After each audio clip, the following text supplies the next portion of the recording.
guy who has a website. Bam! What up, Yang Gang? I got Hello, Yang Yang. got a special guest here. This is Nam from the Make Me Think Harder YouTube channel, and he's been making some pretty great content over the past year and a half. I just thought it'd be a good time to bring him on just on his own, because you jumped on a couple live streams with me here and there in the past when he was having some bullshit sessions, you know, just bullshitting. A lot of bullshitting. That's my favorite thing, man. That's my specialty. Yeah, I think you joined me the night I had my record live stream of like 6.5 hours or something. I think so. Yeah, I think I picked up at the later end of the deal. So yeah. Well, and this live stream is brought to you by Shock Top. Shock Top. Oh yeah, I love that. Shock I got Top. Yingling Lager. Lager. Yeah. But yeah, what's up, Vaughn? Vaughn's in the house always. That dude don't miss nothing.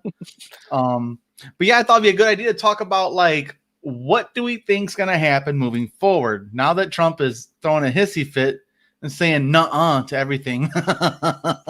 Like, what do you think's gonna happen between now and January 20th? Man, I have no idea. Gosh, you know, when Trump got like 70 some odd million people vote. Yeah, and I had this record number. I was like, I mean, Biden posted about how he broke the record. Yeah, but Trump probably broke the record for the losing candidate, right? Yeah, he had the most votes for a Republican ever. That's the talking point on Breitbart and Fox News, but they don't want to mention that he didn't win the most. You know, like not this time. But I have my two boys in Seattle. I have a daughter in Virginia, and I'm right now visiting my dad in Oklahoma. And one of the first things we talked about was, and I know this is wrong, right? But one of the things that we talked about was, oh my gosh, if I walk out of my house and meet a stranger in Oklahoma, it'd be 60% chance that I will run into a Trump supporter. And then I associate that with the racist bigot, you know. And then my boys were saying, yeah, in Seattle we're not too bad, especially in the cities. You know, maybe we got 40%, maybe we got 30% in Virginia. And I go, this is really wrong. You know, we cannot think that like 70 million people are racist bigots. Yeah, right? It's not all racist and it's not all bigots. It's just all racists and bigots did vote for Trump. Most likely. I'm just playing statistics here. But if you're a racist, you didn't vote for Biden. You voted for Trump, most likely. Not 100%. Don't mark my fucking words, people. But an overwhelming majority of the KKK voted for Donald Trump. You know. I decided to think this way. I decided that these people are thinking that, hey, establishment is horrible. Yeah. And bad as Trump was, these politicians are even worse. That's how they must saw it, you know? Yeah. And they can, because right now, if I walk out of my house, there's a pastor in front of it. He's a nice guy. He's super nice to my dad and everything. He's my dad's neighbor. And he has a flag up and he's a diehard Trump supporter. But he never seen any nice guy than that before, you know? Mm-hmm. And so, you know, it must be that they have this perception that politicians are just awful. Yeah. And how bad as Trump is, they must be even worse. That's what they must believe, you know? Otherwise, how can you vote for? Well, there's a lot of single issue voters that will say, I will never vote for some baby murdering Democrats. I don't think abortion, blah, blah, blah, blah, blah. And they'll vote for the Republican every time because they're perceived as the people that want to get rid of Roe v. Wade, you know? And there's people that want to use religion as their single, you know, because Jesus said so type of thing. And then there's military people that say, well, you can't secure the border without Trump. Biden will let them all in, and it's just, these single voters, these single issue voters, like Trump says, I love the uneducated. Okay. I love the uneducated. Fucking idiot. Hey, come on. Stop talking about him that way. He might join us. I did tag him on Twitter. Oh man. But we do need to have a recentering politically to say, where is the real center? Like, what is centrism? Because the right is so far right and the left is so far left, and then there's the rest of us. It's just weird. Let me I'm gonna make a video about this, but let me share a story. I mean, comic strip. Okay. I read long ago. I used to work at Boeing military industrial complex. I used to work for Boeing military airplane company. Okay. Boeing, yeah, man. So that's back in like 85, 86, around there. Mm-hmm. And a bunch of white guys. I was fresh out of college, maybe like 22. Everybody else is like 40, 50, old people like us. Exactly. Bunch of white guys, okay? And I'm in there. And what they like to do is when they read newspaper, they'd like to clip out a comic strip and, put it up on their wall or something. It's like their Facebook. I come back from lunch and this bunch of them gathered together in one area. They were laughing, reading the comic strip, and they were handing out copies of it. And I say, hey boys, what are you guys laughing at? And look at this. And so I'm looking at the comic strip, and it has this white man, manager guy, in a tie, chubby white guy, and he got his employees lined up, and he said, hey, we have to downsize. I need to let go one of you guys. And so immediately the black guy goes, hey, I'm black. And then the rest of them are white guys, okay? Mm-hmm. There's a guy in a wheelchair goes, hey, I'm disabled. The woman goes, hey, I'm the only woman working in here. Right. And what was the next one? Old man. There's an old man there going, hey, I'm senior citizen. So there's two young white guys left. They're looking at each other. And one immediately raises his hand and goes, I'm gay. So they're laughing at that. Mm-hmm. And they're willing to share that with me. Right? Yeah. And I post that up there. I go, okay, I posted up there. But there was a secretary there. She looked at the comic, oh, you boys, because she was a woman in that. Oh, thing. yeah. Okay. Right. And I guess they included me as one of the white guys because, Asians I wasn't in there. You weren't a person of color yet.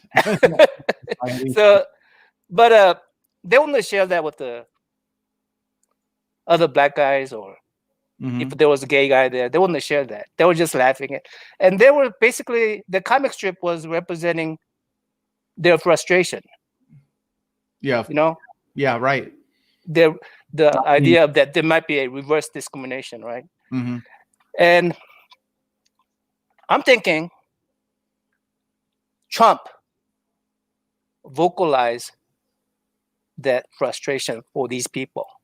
Yeah, it definitely worked for him in 2016. The flyover streets, So, and what they don't realize is that while they're concerned about such things as reverse discrimination and stuff, it's already, every one of them are white collar workers, right? Yeah, they're already doing it's just about losing a job because of a very unusual circumstance. Yeah, right. And that's what they're complaining about. That the circumstance doesn't exist. Maybe it will exist, right? Maybe someday, so I'll vote against it. Yeah. So, but in comparison to the real tragedy that Black community has to go through, you compare that to the real tragedy that Black community has to go through, and Crimea River, right? it's like, but I think basically people, I mean, the discrimination and racism is such a subtle thing. People don't even know that I might be a racist. Mhm. You know, just because I'm in the Democratic side or left side, don't mean I am free from being racist. Just Right. because I'm Asian American, don't mean I'm a racist. You know, I see a lot of Asian people actually voted for Trump, Mhm. and some there was talk about how Spanish Americans have voted for Trump. Yeah. And if you look into that, 70% increase in Latino votes. so if you look into that, Latinos have different groups. Yeah. Like Mexicans don't get along with El Salvadorians. Yeah. Or if they do come over the border illegally themselves and eventually got a citizenship, they do not want more people coming in and taking their jobs, because more people coming in means it's competing for their jobs. I had one Vietnamese, my daughter's friend, their parents, they came over with the boats, but they say no to anybody that comes over with the boat. Yeah. Now, like I heard a comedian, I can't remember his name. It was on like TikTok or some bullshit, where on YouTube, and he's like, in Florida, why Florida lost is because of the Cuban American males are all conservative because they want less immigrants to come in the country. He's like, so as soon as they have dry feet, they say no more. Look, there's too many. There's just too many. He goes, look, my feet's dry. I've been here. My feet's dry. Like, it's this funny little thing where he's like, and that's kind of a weird culture to have. Like, they come here, like in that specific scenario, he says the people come from a socialist country, true, like actually communism more than socialism is communist. And they come here and then they're like, okay, that's it. No more. I'm the last one. It's over. Shut it down. And also family, culturally, it's very traditional. Right. The husband-wife demographic, very, I wouldn't say very, I don't know enough about the community, but like anti-gay or whatever you want to call it because of religious reasons and stuff like that. And it's just kind of, racism used to be subtle. Now it's not so much.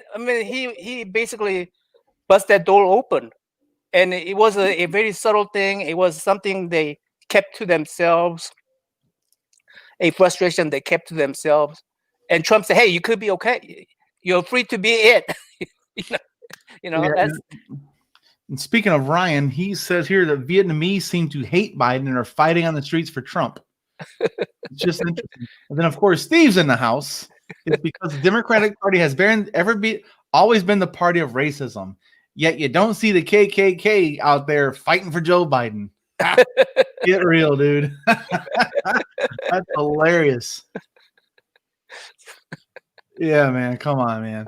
Like I said, not all Trump supporters. Hey, Ryan, Steve and Ryan have the same last name? No, this is Steve is Oder Dang. I don't even know that's his real name. Okay. This is Ryan's name. Okay. Yep. Sorry, Ryan. Odagawa Oder Dang, whatever. But yeah, that's the thing where good point, Nikolai. He goes, mindset of scarcity. That's very true. People get here and are like, okay, it's hard enough. The more that come in is gonna make it harder on me, type of thing. And I don't know. Like I used to do stand up. So one of my jokes was like I did my DNA and I would joke how back when I was doing stand up in the early 2000s, it was when genealogy really started kicking in online. You could pay someone $400, $500, $600, and they would do all of your research for you and tell you and give you a packet with all this paperwork. And most people get it. I've seen people do that had money. They're like, oh yeah, I'm seventh cousins with the Prince of Wales or some bullshit. And my great grandfather served with I Eisenhower, I don't know where the fuck, Washington, I don't know, something very honorable or whatever, considered to be right. It's always somebody honorable. If you are related to Hitler, you become no. we won't display that. They won't pay us. They won't pay us. My joke was I paid $400, and the guy came up, gave me my pamphlet, and he slapped me on the back, said, "Congratulations, Mr. Littlefield, you're 5th generation poor white trash," and he took off running. But truly, like my family, I've done the genealogy research myself on Ancestry, my DNA. My family has been here since the fucking 1500s, and we're still poor. I was like, we suck at privilege in my family because we don't know how to apply it properly because we didn't get ahead on shit. They just keep fucking it up by getting drunk and smoking cigarettes and going to jail. And what I have read is that the during the time when the slaves got freed, they were poor whites, so they were established whites. Oh yeah, and they basically used the poor whites and the blacks and divide them up. So give the poor white the higher status, so that they will have a class, someone to hate on. Yes. And so that's apartheid had classes. It was classism more than it was racism, but with classism as the defining factors for like government installed classist racism. Where like I know a guy from South Africa that grew up during apartheid, like when Mandela was in jail when he was a kid, type of thing. And he said there's buses that were colored black, brown, green and white, literally. And so the white buses were for the Afrikaans, which are the white people. Then there's the Asian Indian demographic, as the green ones. They weren't quite white. Close though. Nice try. So then they had the green buses for them. And then there's the brown bus, which was the mulatto. They called it the mulatto class of the mixed interracial. What do you call it? Biracial. Then there's the Africans, the tribal, the people, the black folk of South Africa, black buses. But if you're on the black bus, you can't go on any of the buses when they're always packed, right? Because they're the ones that need the buses. If you're on the white bus, you can get on all the buses and kick someone off. Off the black bus. Of any of them. If you're on the green bus, you can't. As long as they're not white. If other guys are not white, you can't go up the chain. You can always kick someone off down the chain, type of thing. Okay. The true pyramid scheme, if you will.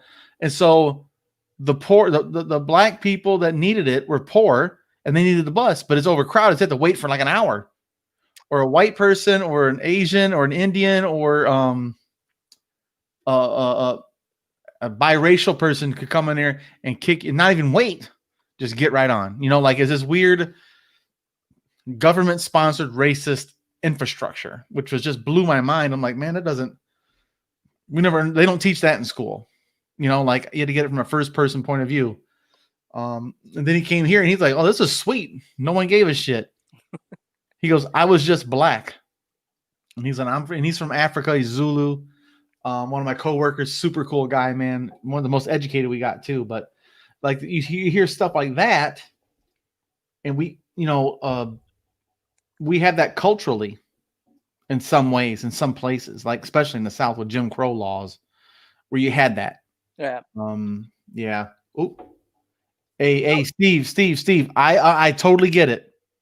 Biden literally gave a member of the KKK eulogy. Trust me, I get it. I will not dispute. That's a fact. Okay. These are facts. I get it. But that guy in the KKK would never vote for fucking Biden. Not when Trump's on the ticket. You know what I mean? Like, that's the difference.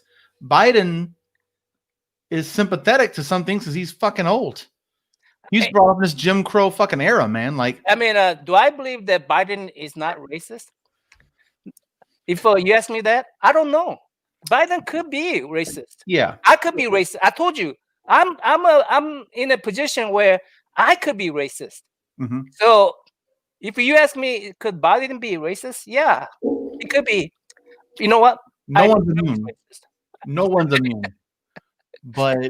And again, let's be real. Back in the 80s, he wrote that crime bill, him and Hillary specifically labeled the black criminals super criminals. I mean, it's fucked up.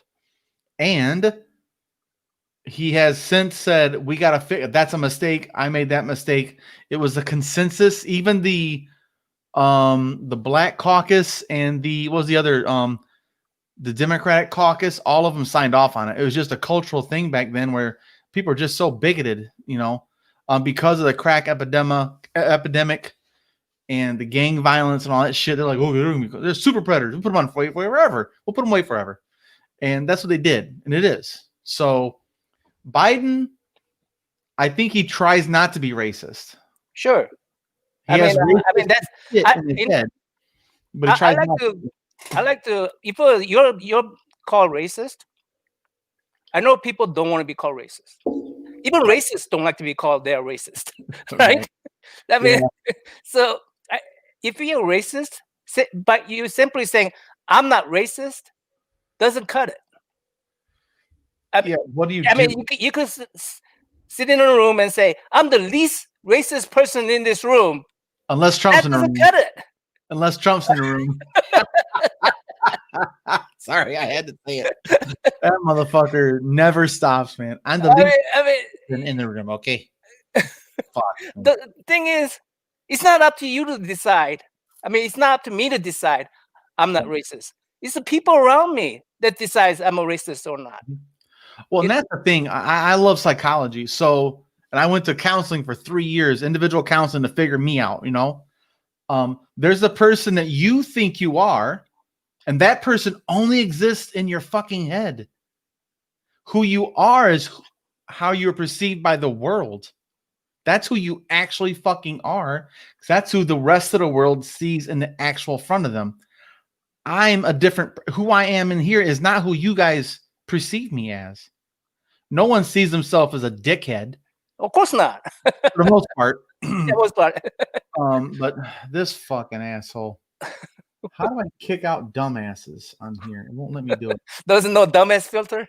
There used to be a thing where I could do like 3 thingies. Oh man, that's from Twitch. That's why. Look at this dumb shit. Wanna become famous? Buy followers, primes, and viewers on blah blah blah blah blah. BigFollows.com. That sounds like a Trump language. Stupid ass. Biggie follows. This stupid shit always comes up on Twitch every time I multi-stream. Okay, Steve says Trump has denounced racism, the KKK, white supremacy over 38 times on camera, but who's counting? The media did the same thing they tried to do to Yang in the primaries, say white supremacists support him. Yeah, but here's the thing. Trump has a history of bigoted, racist policies within his own businesses. I followed Trump since the 1980s. 74s. If you guys watched him, was it before? He bankrupted a fucking casino. That's impossible. He managed, but he was getting mad because he couldn't compete with the other casinos, and he went to the Supreme Court, to Congress to bitch and moan pretty much and say, why do they get special treatment? And he's like, and Trump, and this is back in like the mid 80s. He's like, you know what? They don't really like Indians to me. And the Congress person said, well, thank goodness they don't get their representation because they don't pass the Donald Trump eyeball test. He's like, they just don't like Indians to me. And this dude's been a bigot forever. I mean, he's first news I heard back in 75 around there when I first came to the United States. The first exposure to Trump was back then. Mm-hmm. And it was about his dad's apartment business. I mean, they didn't want to lease the apartment out to the black couples, so they got sued because of that. I mean, they're wealthy black couples, but they thought that property value will go down if black people move into their apartments, their buildings. So this has been going on since back then. I mean, now even when I say I'm a racist, I might be a racist too. I'm going to admit something that I may regret or I'm a little ashamed of. Okay, somebody came over. I'm living in Virginia, and one of my friends family moved over to Virginia, and he was looking for a house. Mm-hmm. And so he said, "Hey, what's a nice place for me to move into?" And I said, "Oh no, this you don't want to move down this south way because that's where all the poor black people live. So you want to move into this area." And as soon as I said that in front of my kids, I realized, oh man, that's just wrong, right? It's very subtle. We could all be racist. I recognize that even this split between the left and right, Mm-hmm. we villainize each other. Yeah. I villainize them by saying, "Hey, can we get out of the house and run into his Trump supporter and they be racist and whatnot?" I just villainize them. Yeah. And they're not. I make this assumption, and we just naturally do it. Yes. And then they call us. I consider myself independent, so I'm not either left or right. Mm-hmm. But they call left side the socialist, communist. Yeah. And it's really easy to villainize people. It's just a natural instinct to do it. Yeah, it's overcoming that. How can we overcome that together? Yes, it's pure tribalism of any sort. It could be the same thing with like the Buffalo Bills beat the Detroit Lions. I fucking hate the Buffalo Bills because they beat the Detroit Lions, right? Hey, dude, Buffalo Bills my team. They beat my Lions. Fuck them, But actually, I don't follow team. I follow my OSU players, Oklahoma State players. Oh, okay. And Buffalo Bill had Thurman Thomas. He went to Super Bowl 3 times back then, way back then. Four times. Yeah, 4 times. With the same quarterback, same running back. Jim Kelly and Thurman Thomas. And not Emmett. What's that? The big lineman. Oh, shoot. I know what you're talking about. Smith. Yeah, Smith. I mean, 4 but times. the Detroit Lion had Barry Sanders. He's also from Oklahoma State. So he is. That dude was spectacular. But I mean, like, that's tribalism in its own way. But then people take it to the streets, and you're voting for your president by what team he roots for. It's just as silly. I don't want to vote for fucking Andrew Yang. He supports the Knicks. Fucking Knicks. I support the Pistons. Fuck Andrew Yang. Like, that's silly. But that's what we do. But far as the people calling Andrew Yang, where he getting a lot of racist support, and I see that possibility. I mean, Asian Americans are used by white people quite often because generally we are economically better off. Mm-hmm. So when black community complains about the inequity they have, they will use Asian Americans saying, "Hey, look, they just came over to the United States. They're being successful." It fits their narrative. Yeah, and I mean, people are being successful whether you discriminate against them or not. Yeah, right. We're not successful because you didn't discriminate us. It's not. Mm-hmm. It's a cultural thing too about education, man. It's hammered. But we gotta, as Asian American, I don't want to be used as that either. Right. And if especially if a Black American community thinks that's the way I'm approaching it, I have to look into myself and say, hey, okay, maybe I am doing something that supports their narrative. You know what I mean? Right. Mm-hmm. So it's not up to me to decide I'm not a racist. Yeah, it's tough, man, because we all have that imprinted in us, this bias. Let's say this stereotypical view of a certain demographic, no matter what it is, Black, white, Hispanic, Asian, whatever. Because if you're not brought up in a diverse environment, you have no exposure. Like when I went to when I was in elementary school, it was predominantly a poor Black neighborhood. and I was just a poor white kid that couldn't afford to live nowhere else either. So I went to a poor school, whereas I was only like the white kid for 1 year. For a whole year, I was the only white kid. Then I moved to Hartford. There's another small town where it's predominantly poor white people and poor Hispanic people who are migrant workers or people that migrated and then just never did the back and forth thing. And so it's like I've been exposed to the black culture, the Hispanic culture, and poor white culture, but I don't know any other cultures firsthand until I go get experience in that. Right. So people fear what they don't understand. And that's what so you have somebody that lives in the foothills of West Virginia. They don't see a person of color fucking ever. Unless they go to the big city at Walmart or some shit, you know? And that's kind of this isolationism that and then so the only version of people of color is what you see on TV.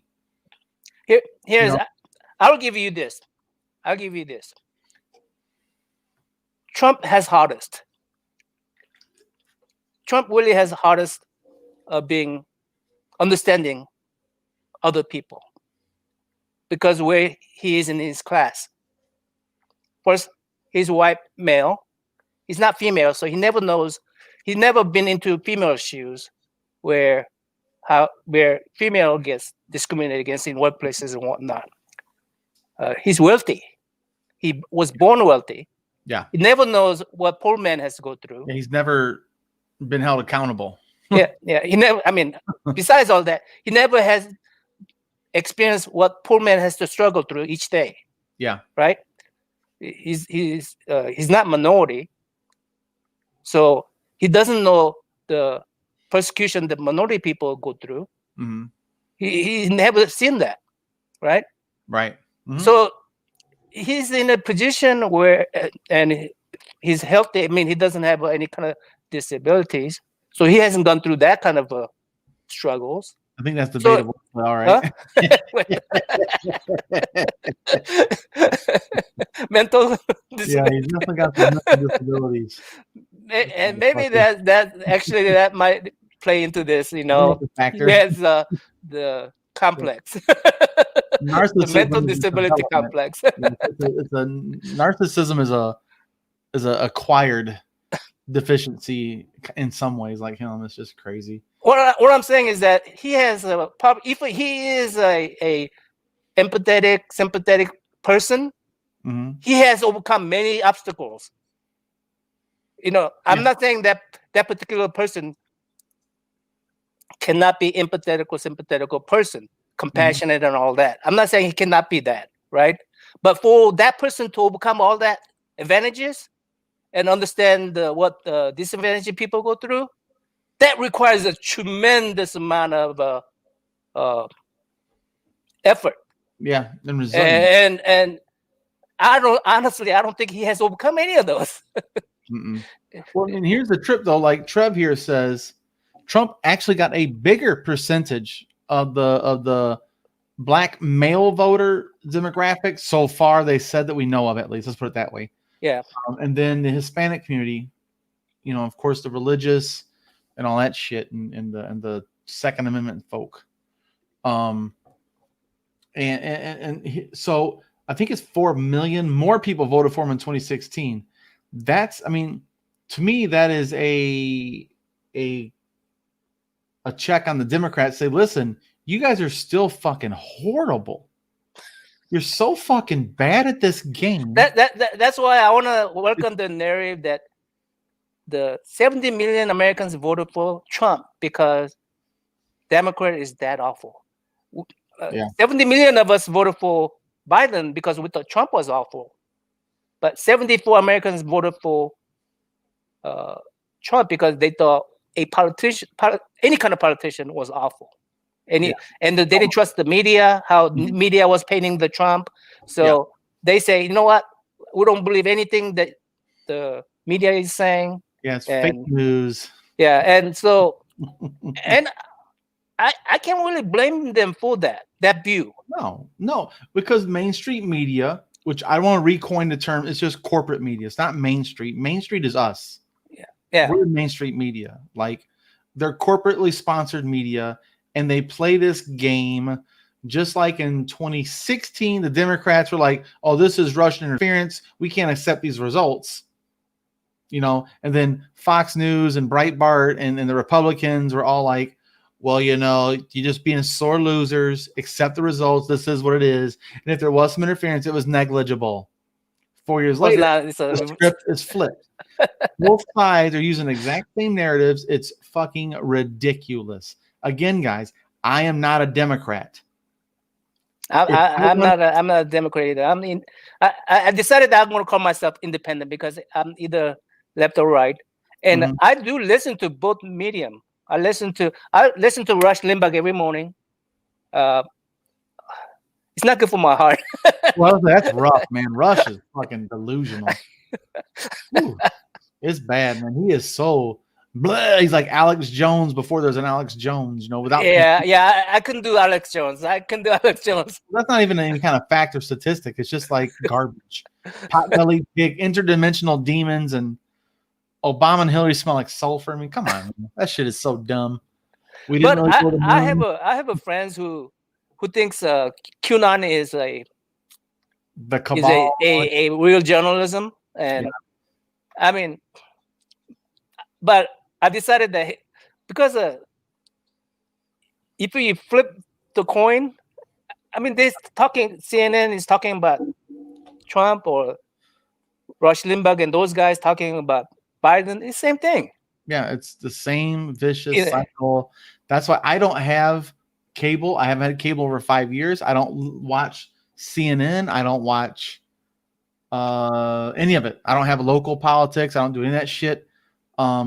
Like on the Trickle Ups homepage on election night, I had all of them. I had Fox News, I had MSNBC, I had CNN, I also had the Young Turks, I had The Hill, I had my own, I had Nerds. I put on everyone's shit on our homepage so you can come see the narratives and on one place say, okay, what's the right the conservative point of view on Fox? Bam. Breitbart and all those people, or what are they saying?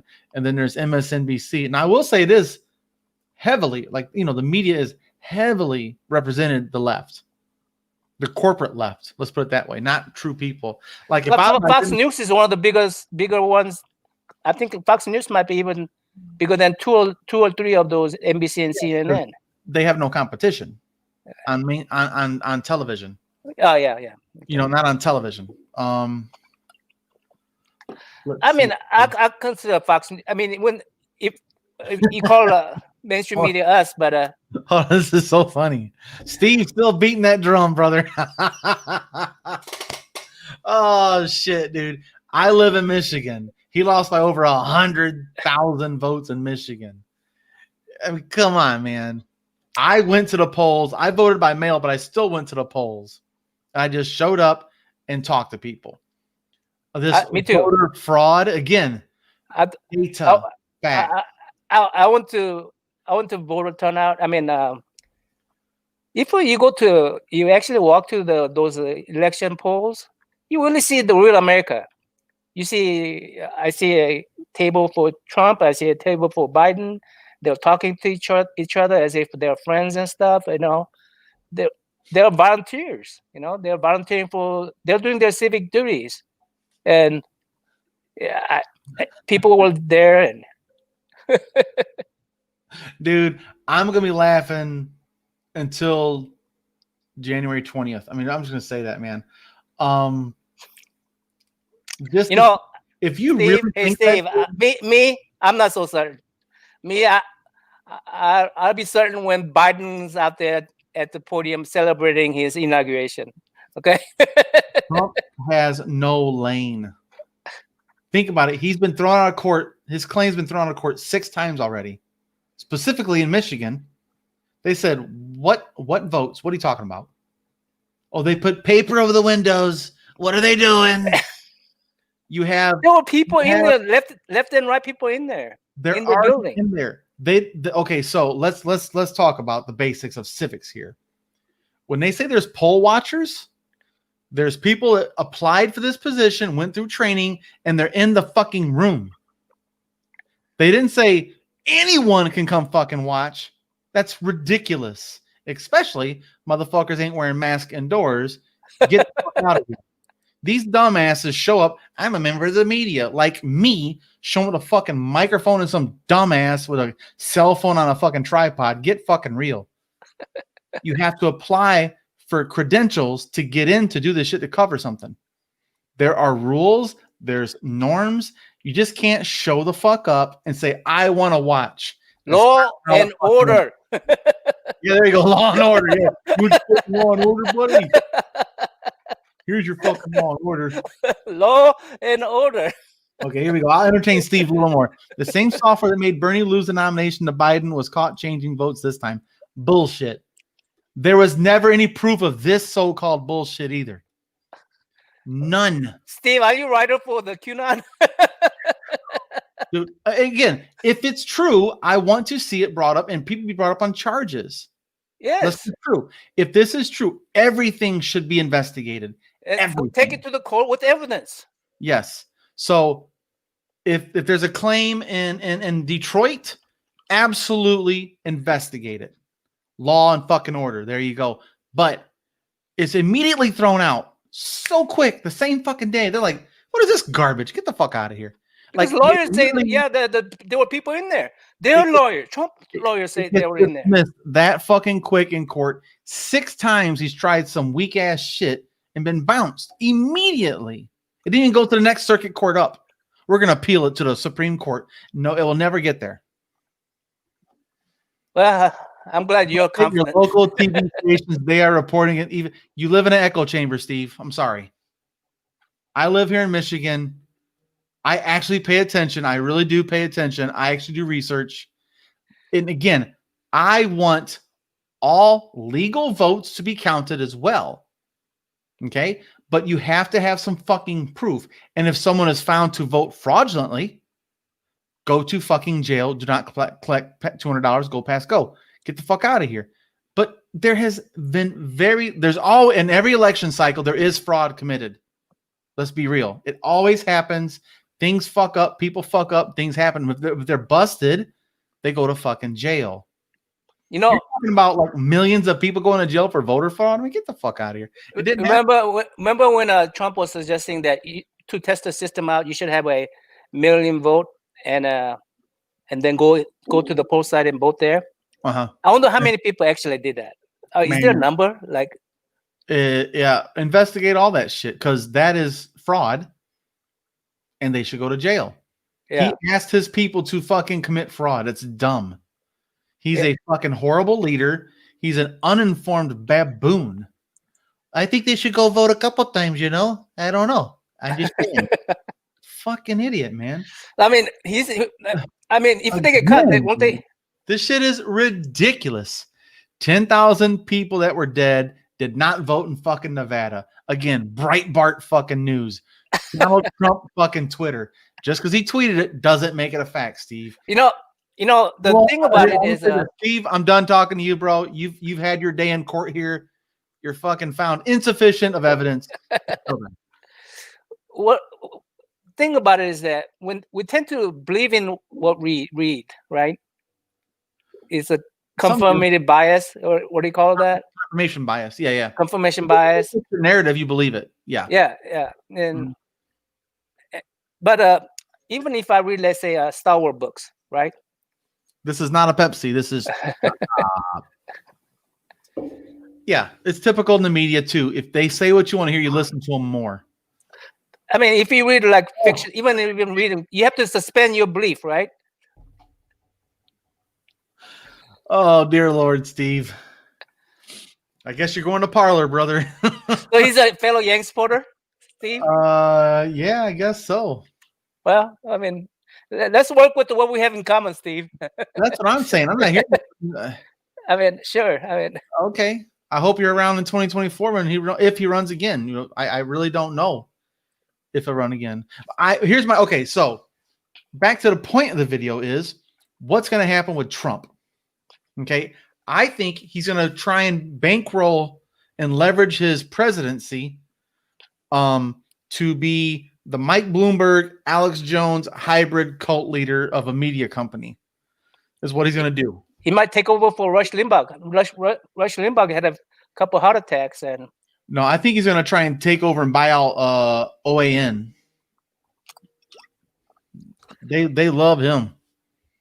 Yeah, I mean he's one of the conspiracy theorists. Oh, he's ridiculous. Let me see here. I just got some breaking news. More Americans are in the hospital with COVID-19 than ever before. Again, piss poor leadership. Fucking Trump's dumbass. I was actually making a point of this before on someone else's podcast I was on the other day. Imagine when HIV first came out and if President Reagan would have came out and said, you know, people, HIV is not real. It's just not real. It's fake news. You don't got to wear a condom. Blah, blah, blah, right? So if that would have happened, the HIV epidemic would have been significantly worse. At the same stage of COVID, if the president of the United States and all of his cult leaders or cult followers throughout the country, 50, and Reagan was fucking huge. He won every state but one state when he ran in 80. That is the biggest landslide fucking ever. And the guy he ran against won Minnesota.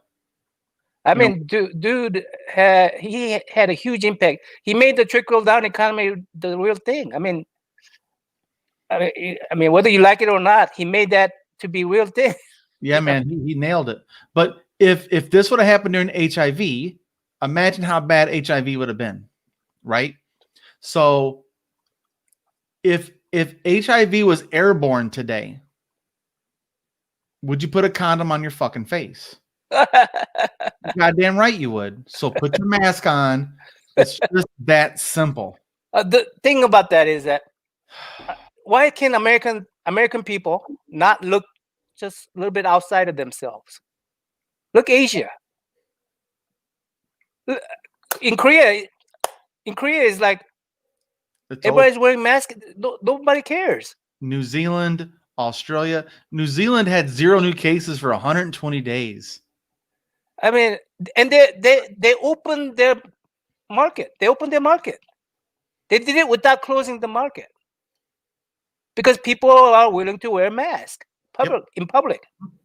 I made a video not too long ago. I mean, when this was happening, I saw a parallel video where one line is at Sam's or whatever, just long ass line. People are buying toilet papers.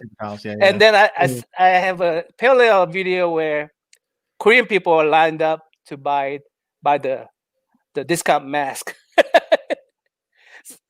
I mean, that line just went around the building to buy mask. What up, Aaron?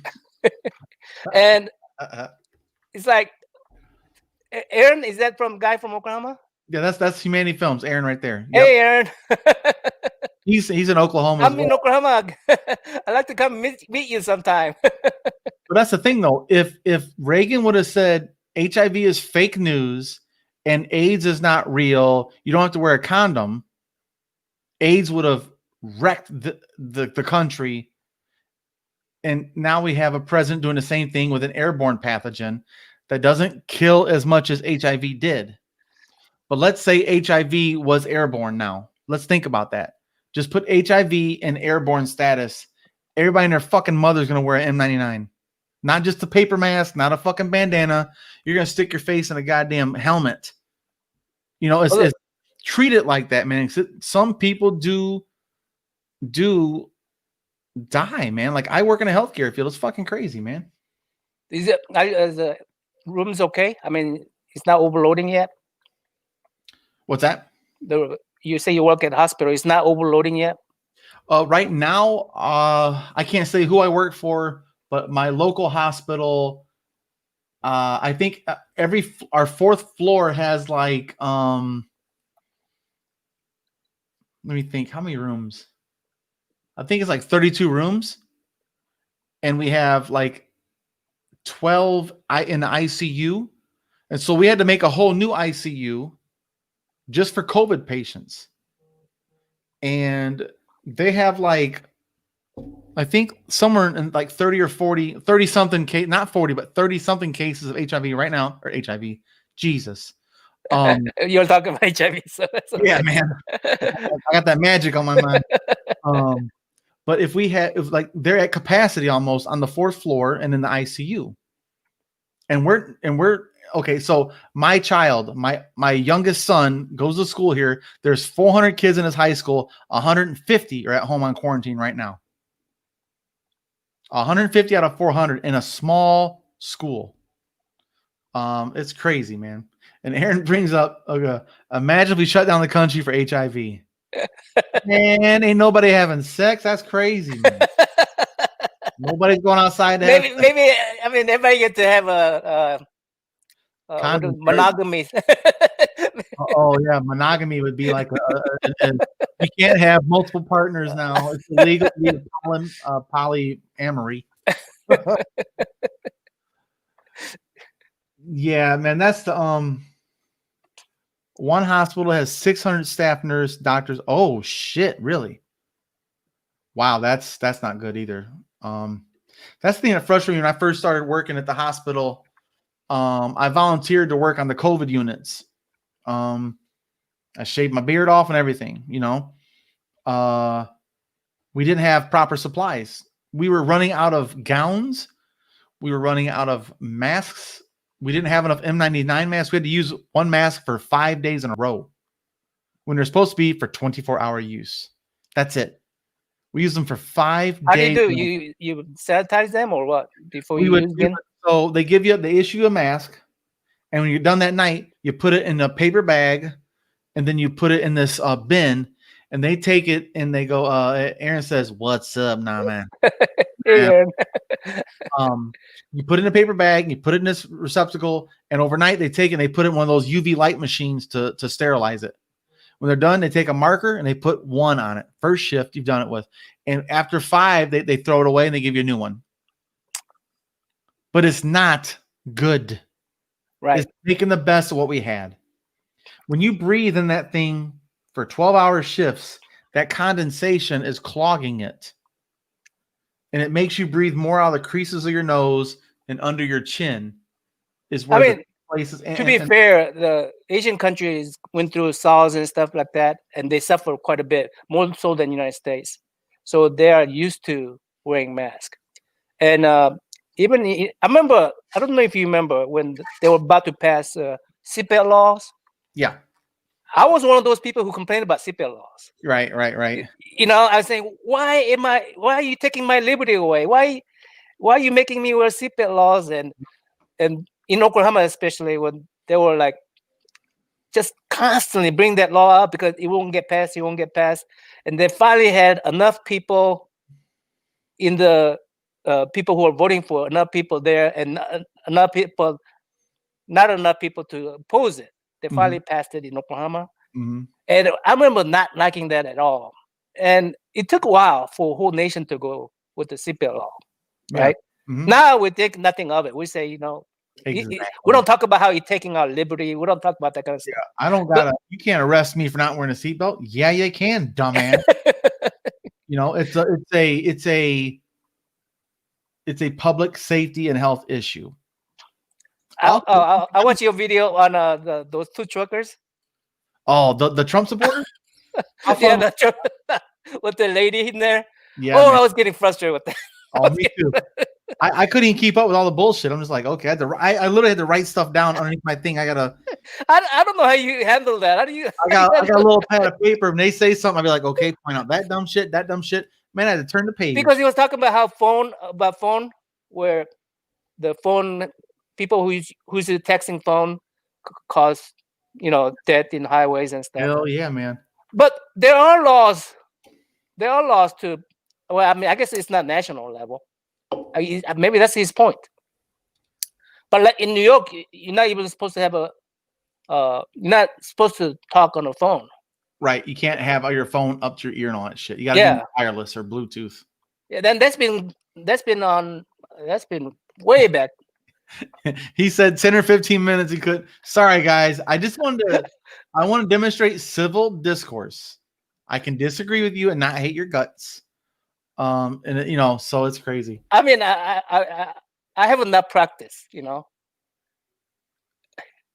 Wait, if you get Medicare for all, they're gonna regulate sexual partners. Should be fun. Yeah. If they regulate my sexual partner, maybe I have better luck. You guys find me a new one. That's what made my dolls. Instead of me trying for it, maybe I just use luck. I do like that point of like the seatbelt law. Same thing when with going into stores, no shirt, no shoes, no service. Add a mask to it. Because everybody's like, I got the right to not wear a mask. Like, you do. No one can force you to wear a mask. I don't think anyone ever should try. But you don't have the right to go into a private business. Right. That's private. And public grounds. The public. I don't think there should be mandate on everybody. It should be mandate on stores saying, hey, look, there shouldn't be anybody who come out of your store with the COVID. We shouldn't be able to trace COVID to your stores, with a whole bunch of them. A hotspot. Mm-hmm. Yeah. So, we don't do contract tracing, so we'll never know where the fuck half the shit comes from. Oh, in Korea, what they do is especially if you fly from America, they put you in this hotel for 2 weeks. Oh, quarantine. Yeah, for sure. The quarantine, and you cannot leave that place. Uh-huh. They will bring the food to you. Yep. You have and then I don't know if you watch this guy named Mike Chen. He's a foodie. He goes Mm-hmm. You watch him? Yep. And he went to Korea because he didn't feel safe in the United States. So he went to Korea and he started doing food shows there, and he's thankful that he did video in that room. What kind of food he gets in that room. It was very interesting, and he was thankful that they did that. And then when you check into restaurant, they will write your phone number and stuff so that they could do contact tracing. Mm-hmm. For safety, and having market open, if that's the price I have to pay, having open market, wearing mask, being quarantined if you have symptoms. Yeah. I'll be willing to pay for that, for having our economy doing a shutdown. Yeah. Instead of it's that simple. And if we would have done it right at the beginning in February, not in March and April, if we'd have done it right in February, the first cases here, shut the shit down. Whoever that person came in contact with is 100% quarantined. And let's take 2 weeks of no school or some shit in fucking February. They could have finished the school year. Do it proper. Do it for 2 weeks and then kind of softly open back up and open the schools back up and just kind of do some data. Do contract tracing properly. Quarantine people. We have fucking Uber Eats, man. Come on now. We have delivery of medications. We have home care services like I work for that can bring you your shit and take care of you or whatever the hell you need. But we could have done it then, man. It's hard to do it in a country 320 million people. South Korea has an advantage on numbers, and so does New Zealand. I get it, but God, but they're a compact place. All these people are just packed in there, even in the rural area. They're packed in there. Yep. It's a very dense place. Yep. So they may have a number of advantages, but they don't have the number per square area advantages. No, they do not. Yeah. Same thing with like Hong Kong. Hiroshima, Nagasaki, and Seoul especially, and all of Japan is super densely populated. It's the size of California, and it has it's the size of California? California might be pretty big.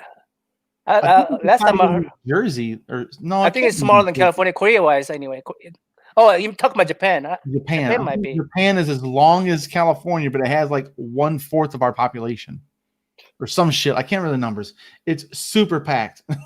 A lot of Japan areas are not usable too. So it's mountainous, yeah, man. Yeah, but they don't have a widespread deal there. Korea, yeah, it's crazy, man. Oh my God, these guys are cracking me up. Okay, what's that? Bass says, "Oops." Okay, Korean food is the bomb. I had my first time having a barbecue. Korean barbecue is the fucking shit, man. Why didn't they just call it Air AIDS? He says because it sounds like New Jordans. Air Ebola. People can line up Foot Locker. Give me some of that Air Ebola. That is fucking hilarious. I want to make a meme that's really fucking fun. Yeah, Michael Jordan in the logo. Wear your mask. Wear your condom. Just say no to masks, and you can even throw some Air Ebola lights. Air Ebola Force Ones. Yeah, that's actually funny, you guys. You guys crack me up in the fucking comments. But yeah, so like, I think that's Trump is there's 3 ways this can come out. One, he'll be in court for the next decade with tax evasion stuff and stuff like that for in New York. You think Biden will pardon him? It doesn't matter, and no, it doesn't matter because a president can only pardon you for federal crimes. Right. That's only a governor New York State. Yeah. State. So New York State is ready to chop his fucking head off. But now he moved to Florida, but it's too late. Got charges up there. They're Teflon Don. Let's be honest. He'll never serve a day in jail. He could literally shoot someone on fucking Times Square, and he'll never serve a day in jail. You know, that's just the facts. Okay, right. That reminds me of my point. You want a president who says, "I could shoot somebody in the Times Square and get away with it, and not lose a voter." Or you want a president that say, "You know, I'm fearful for your eyes. I may shoot someone in the Times Square, but I'm gonna try to hide it." Right? If those are 2 choices I have in my leader, doing bad stuff, I want them to have a hard time at it. If they want to do something bad, I want them to fear my eyes. Trump is saying, "I don't fear you." Yeah, I ain't scared of you bitches. Yeah. I'm not fearing America. I'm not fearing you. So I could shoot someone and I could get away with it. Yeah. Another guy saying he might be just as bad as Trump. But given that, do you want a leader that says, "Hey, I fear your eyes," or a leader that says, "I don't fear you"? I mean, if they are going to do bad stuff, I want them to have a hard time at doing it. Yeah, that's a good point. I never thought about that. I mean, a lot of people have, because of fake news. The fake news is double-edged sword. If you say fake news, I could say fake news. If you cite a source, that's a fake source. If I cite a fake source, you could just say fake news. I mean, it doesn't matter. Fake news is double-edged sword, so we are all neutralized. Right? Journalism has turned into a spectator sport to theater. That's the problem. Where the newspapers are, and again, this is a snowball effect where the public newspapers, and they're struggling to get clicks because they can't sell newspapers. Everything's online. So now everything gets sensationalized online. As quick as they hear about it, talk about it. Be the first. You want to be Coke, not Pepsi on a story, right? So you want to be the first to put it out there, but you don't have time to vet your sources. You know, so journalism has been hijacked by click rates, and attention economy has destroyed the system of checks and balances within its own journalism. That because journalists and the media are supposed to keep our government in check. Now the journalists can't do it because they can't afford to, quote unquote, because they want to get paid. So now they have to break news, 24-hour news cycle because of the internet. So they're trying to look for shit to do. You know, it's just a big clusterfuck when it comes right down to it. I mean, it's left to us now. I mean, who will turn off the light? Let's say I'm looking at this scenario. There's a room. You're in a room.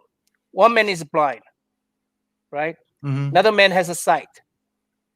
Out of that scenario, if a room has room has one switch, who would be one to turn off that light to have even the playing field? Yeah, the one that sees it. No, one doesn't. He would try to turn off the light.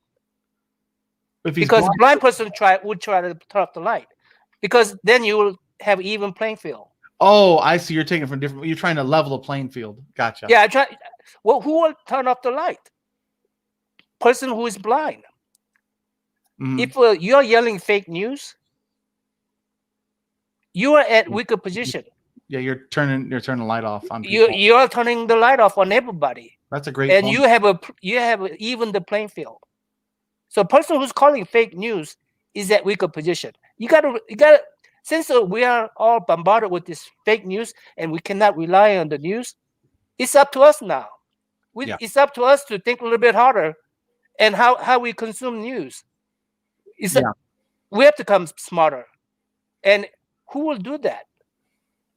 Well, you have to realize what they're fighting for and don't fall for that trap. Like that's the hard point to do though, is like, okay, they get paid for clicks. And how long do you stay on their website to get more clicks so they can get more revenue? So we have to become disciplined, which is the opposite of what most of us fuckers do. I'm drinking beer. I need to lose 15 pounds. Cheers. You know, I need to lose 15 pounds, yet I have a beer tonight, you know? And it's just kind of crazy where we all we're free to make bad choices, right? But it's like, I don't know, man. I would take that same scenario of the light switch and say that it's a moral question. Then if there's a blind person and a person with sight in a room with light, when you leave the room, who's going to turn the light off? The guy that's blind wouldn't, because he doesn't need to. He doesn't see the light. The person with sight turns off the light because it needs to be done because you see the problem. Right. Oh, very good. You know, very good. So in a moral sense, if you see the problem, you have to do something about it. Right. And I feel like people that live in their little echo chambers don't see the light. That's wow. That raises a great question. I mean, in a scenario, would you be willing to, if you know you have the advantage, would you be willing to turn off the lights at more even feel? No, that's like a competitive point. I'm talking about morally. No, I mean, because I think like for instance, I have certain advantages, right? Right now, my company, I'm not going to tell you what my company works. I mean, I work for government, but I'm not going to tell you any more than that. But my company allows me Medicare, and it allows me to have, like for instance, because my parents are having illness, and because of COVID, they're allowing me to travel to Oklahoma and take care of them and give me a couple of days. Yeah. And so I'm really thankful for my company for doing all that. But I know I have a lot of advantages. And if you take my Medicare, the private Medicare away from me, the universal Medicare is not very attractive to me, you know, in my book. Yeah, me neither, unless it's better than my private insurance. Yeah. So am I willing to turn off the light on myself, you know, take a little less for myself, and, you know, so that everybody can have a universal Medicare? Am I willing to do that? Or, I mean, when we are asking for some of these stuff, we might be asking a little bit less for ourselves and do for the community, right? Well, so that's what you're asking. That's what most of the taxes are all about, is the middle class and the upper middle class. Are you willing to pay another 2% of your taxes so everyone gets coverage, type of thing? Right. And I know that Biden's tax plan says nobody's taxable income over $400,000 will be increased. So we'll see. Like, for instance, when I used to work at Boeing over here, when we will go through yearly contracts with the Tinker Air Force Base down here, right? Okay. And we'll always be fearing for our jobs. You know, we may have to like go to different contract if other contract wins. But when the war happens, any kind of war happens, we're okay. Yeah, we are certain everybody's going to get a job. Job security. You know? Yeah, we are certain, you know. And for a long time, as young men, I go, yeah, we need a war. We need a war for us to have jobs. It's a good economy. good economy for us, for the state, and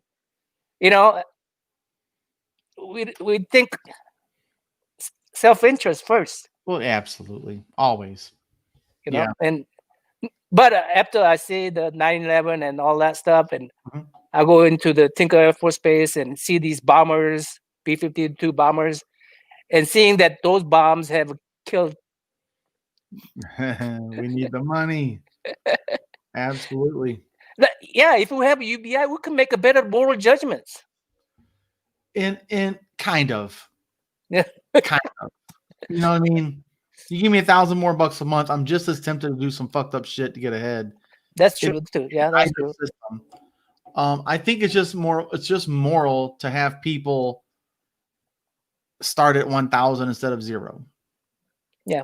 Like if me or you lost our jobs, we could at least eat and keep our shelter.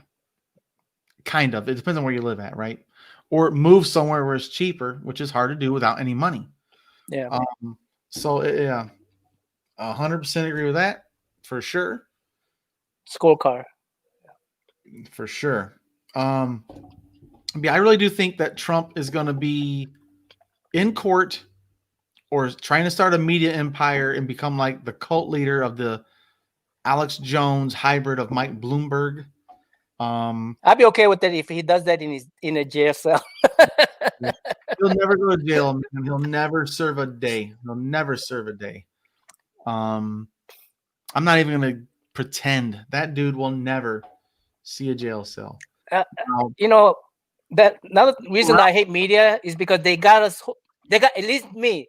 They got me hoping for 4 years that he will be held accountable somehow. And no, I don't think so. He wasn't held accountable for the first 70 years of his life. Well, that's true. Well, I mean, he got bankrupt and stuff, and but he did just fine though. He really did well. Everyone that worked for him in those businesses were Have you seen the movie called where this guy, I think Eddie Murphy, he had to spend like $1 billion. Yeah. Well, the show, a movie. Yeah, movie where he had to spend $1 billion to inherit the wealth of his grandparents. Okay. In one day or 1 week or something. Yeah. And he couldn't do it. It shows how difficult it is to just throw it. $1 billion's a lot. $1 billion is 1,000 millions, man. That's I mean, it was hard for him to do it. It was a huge challenge and he couldn't do it, right? I mean, that's the whole point of the movie, is that how hard it is to lose such wealth. Oh. And I think Trump is a case where it's so hard to lose. Brewster's Millions, yeah. Brewster's Millions. Yep. I think it shows how hard for Trump to lose all that money, because he has failed one business over another business over another business, and he still haven't lost it all. But I think he lost a significant portion of his father's wealth. Well, Lisa just says news is saying that PA postal worker that said there was fraud and floated a video with it is now recanting his statement. I wonder who paid him to make that statement. I mean, come on, man. This stuff happens over and over. There's a river full of ballots in Minnesota, okay? No, there wasn't. There was a delivery truck got it wrecked into the river, and there was some stuff in there, and there might have been some ballots, but come on now. Nerve for Humanity? Yeah, Tom. He tweeted something about how his brother saw a Subaru with the 300. He had 300 ballots he was carrying into the Subaru. Yeah. And he had a video of that. And I'm wondering, how in the heck did he count 300 ballots with just a video? I could make that video as well. We can all make dumbass videos. Well, I mean, call the fucking cops. Seriously, call the fucking cops, man. This is so dumb. It's just so beneath us. Like, oh, I saw a video. Well, I saw a video of a fucking ghost. There's no fucking such thing. I think I saw it on your channel that Trump came on your channel with the beard. Exactly. Yeah. Trump is naked on my channel. I got proof. Yeah. I didn't know Trump had so much beer. Yeah. Rippins here says, which is why America is in worst debt ever under Trump. I won't put the debt on Trump. I wouldn't put that on Trump. That deck was stacked against him since day one, and COVID. Again, he in his first year, that occurred before the COVID, though. I mean, I know he was driving up debt, but COVID made it significantly worse. But the one thing that I really don't understand about the executive power is that how was he able to redirect money from defense to wall? And that didn't work out. It didn't work out. He didn't get all the money in there. Or they said he could move it, but he only did like 300 miles of fencing repairs. Like, really, there was no big, beautiful concrete wall. It's never a wall. There's walls, there's barriers, there's borderline fencing in like San Juan and El Paso. There's fencing in high traffic areas. That makes sense. You really do need that type of barrier to funnel people to have some kind of order, if you will, to say, okay, if you're gonna come in, actually, it's probably for safety. I drove through there. Oh yeah, the I-20. It's a freaking desert. People could get lost over there. Well, people do die in those deserts trying to cross the border, and they try to. I mean, there's a natural barrier between us. I don't understand how the wall helps. Wall helps by leading people to safety. High density areas, you need a barrier. Yeah. I get it, but it's just so crazy. Let me see. It was under Trump, and he tried. He bears some responsibility, yes, but I will not personally think that Trump should take the ownership of our debt. It went up on his watch, of course. It's went up on everyone's watch almost. Well, yeah. Why did the Democrats sign up on it? Yeah, well, they exactly. They passed the stimulus package that went to 82%, went to the top 1%. Let me see here. U.S. dollar is the global currency. How much can you print before it becomes devalued? We're gonna find out. Here's the thing about inflation, though. They printed trillions of dollars, 2000, and it didn't inflate because the demand was changed. The rules of that was changed. Yeah, trust me, I get that too, Matt. Also under Obama, it went down some. I totally agree. Yep, Clinton, Obama, they've done some good things. Wait. Lisa says, imagine if a Muslim president did all Trump is doing, would it be? Oh, for God's sakes! Yeah, that'd be a fucking. I mean, just Obama. Don't worry about Muslim. Yeah. Would Obama get away with what Trump did? No one can get away with what he's done because he's a cult of personality. Like, he got elected for who he is, not what he says he'll do.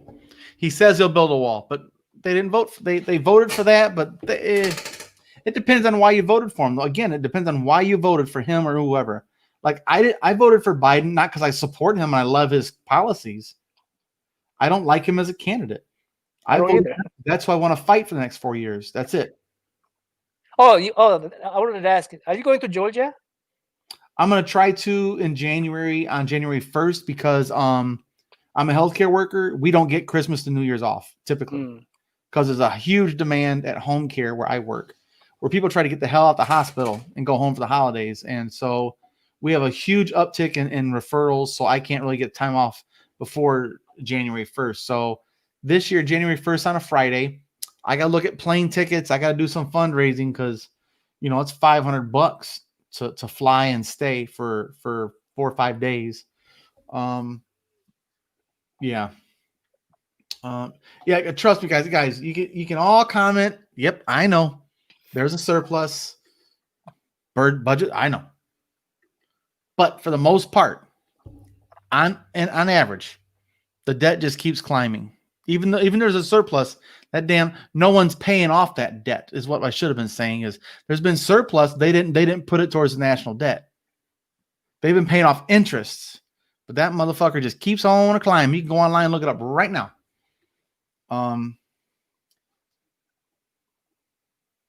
Yeah, Dino, it's crazy, brother.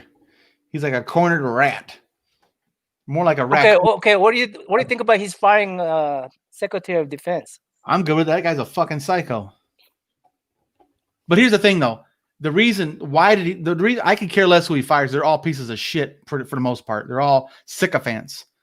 But the reason he fired, which is silly, is because he said he wouldn't deploy national troops to go on after Americans during protests. Oh, is that right? And he wouldn't deploy National Guard people to polling stations or some shit. But yeah, he's been looking for a reason to fire that motherfucker for a couple of years. And they're like, you can't fire him during an election. That looks horrible. Now he doesn't care, right? He's like, as soon as it's over, his ass is grass, okay? That dude already had his resignation letter ready, man. He knew his ass is on a sling. So what the thing he's saying is pretty scary, though, isn't it? Absolutely. Yeah, he's a fucking psycho, man. I mean, no, I mean, he says if the next guy is a yes man, the temporary guy is yes man, then we're in danger. That's a scary thing to say. Well, that's what they thought this other guy was too. Even called him yes man. You know, it's crazy, man.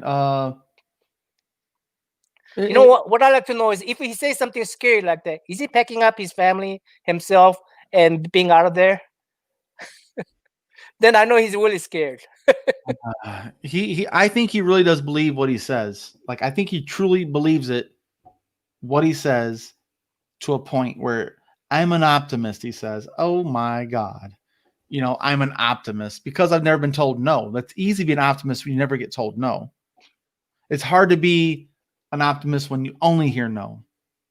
Think about that. It's easy to be a pessimist when you're talking about Trump, okay? Or anybody. It's easy to be an optimist when all you hear is yeses. Joe Rogan's an optimist. All you hear is yes? Hell yeah. Who the fuck tells him no now? Oh, wow. If he reaches out to you and says, hey, you want to come on my podcast? Motherfucker, you quit. You cancel everything you got. You go on his podcast. It's a great opportunity. So, like, he's an optimist now. It's easy. Let me rephrase that. It's easier for him to be an optimist because everything comes pretty easily. Now he's done all this work up front. It's different for him. He actually grew his own thing, but it's also insincere that Trump says, I'm an optimist. Man, you just fucking lying to yourself. You know, it's also lying to oneself to say I think he's a very insecure person. I personally think he's a very insecure person. Have you seen his hair and his makeup? Huh? Have you seen his hair and makeup? Yeah. He's very insecure. I mean, if you cannot wait for someone to lift you up and you have to lift yourself up, that to me is a very insecure person. That just... Well, if you have to be your own hype man, I'm the smartest person. Yeah. Lisa says here, is wonder if it's true that Melania and Jared were trying to reason with him to let go of the craziness he is doing. I don't know. How do you be reasonable? You know? I don't know. Like, Jared Kushner is out there right now telling them don't stand down at the same time. You know, I think these people are talking outside their mouths. So I think this is just pure hearsay as far as that goes. What about him raising money for his next campaign? He's already got a next camp. He's got a next second term agenda already on his website. Oh, he does? Oh, let's go look at his website. Oh, that'll be fun. So he's expecting a lot. He's expecting to basically his website conceded. No, his second term. Oh.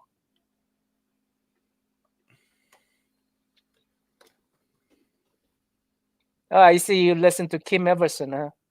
I did a thumbnail of her. So I looked up some thumbnails of hers or images. Okay, click here to donate to the Election Defense Fund. Yeah, right. We need to fight back. Contribute now for 1,000% match. Who's going to match 1,000%? Who knows? Look at this motherfucker. Look at that face. Oh, shit. Look at that face. Look at the hair. Oh, what's happening here? He didn't airbrush it. He's going to fire that fucking graphic designer right here. You see his ear, eyes kind of fucked up. He couldn't look fresh in here because he needs to show his little desperation, you know? But I wish I could zoom in more. Oh, brother. I'm such a troll sometimes. I love it. So I cannot wait. I can't click off. Whoopsie. I can't click out of this.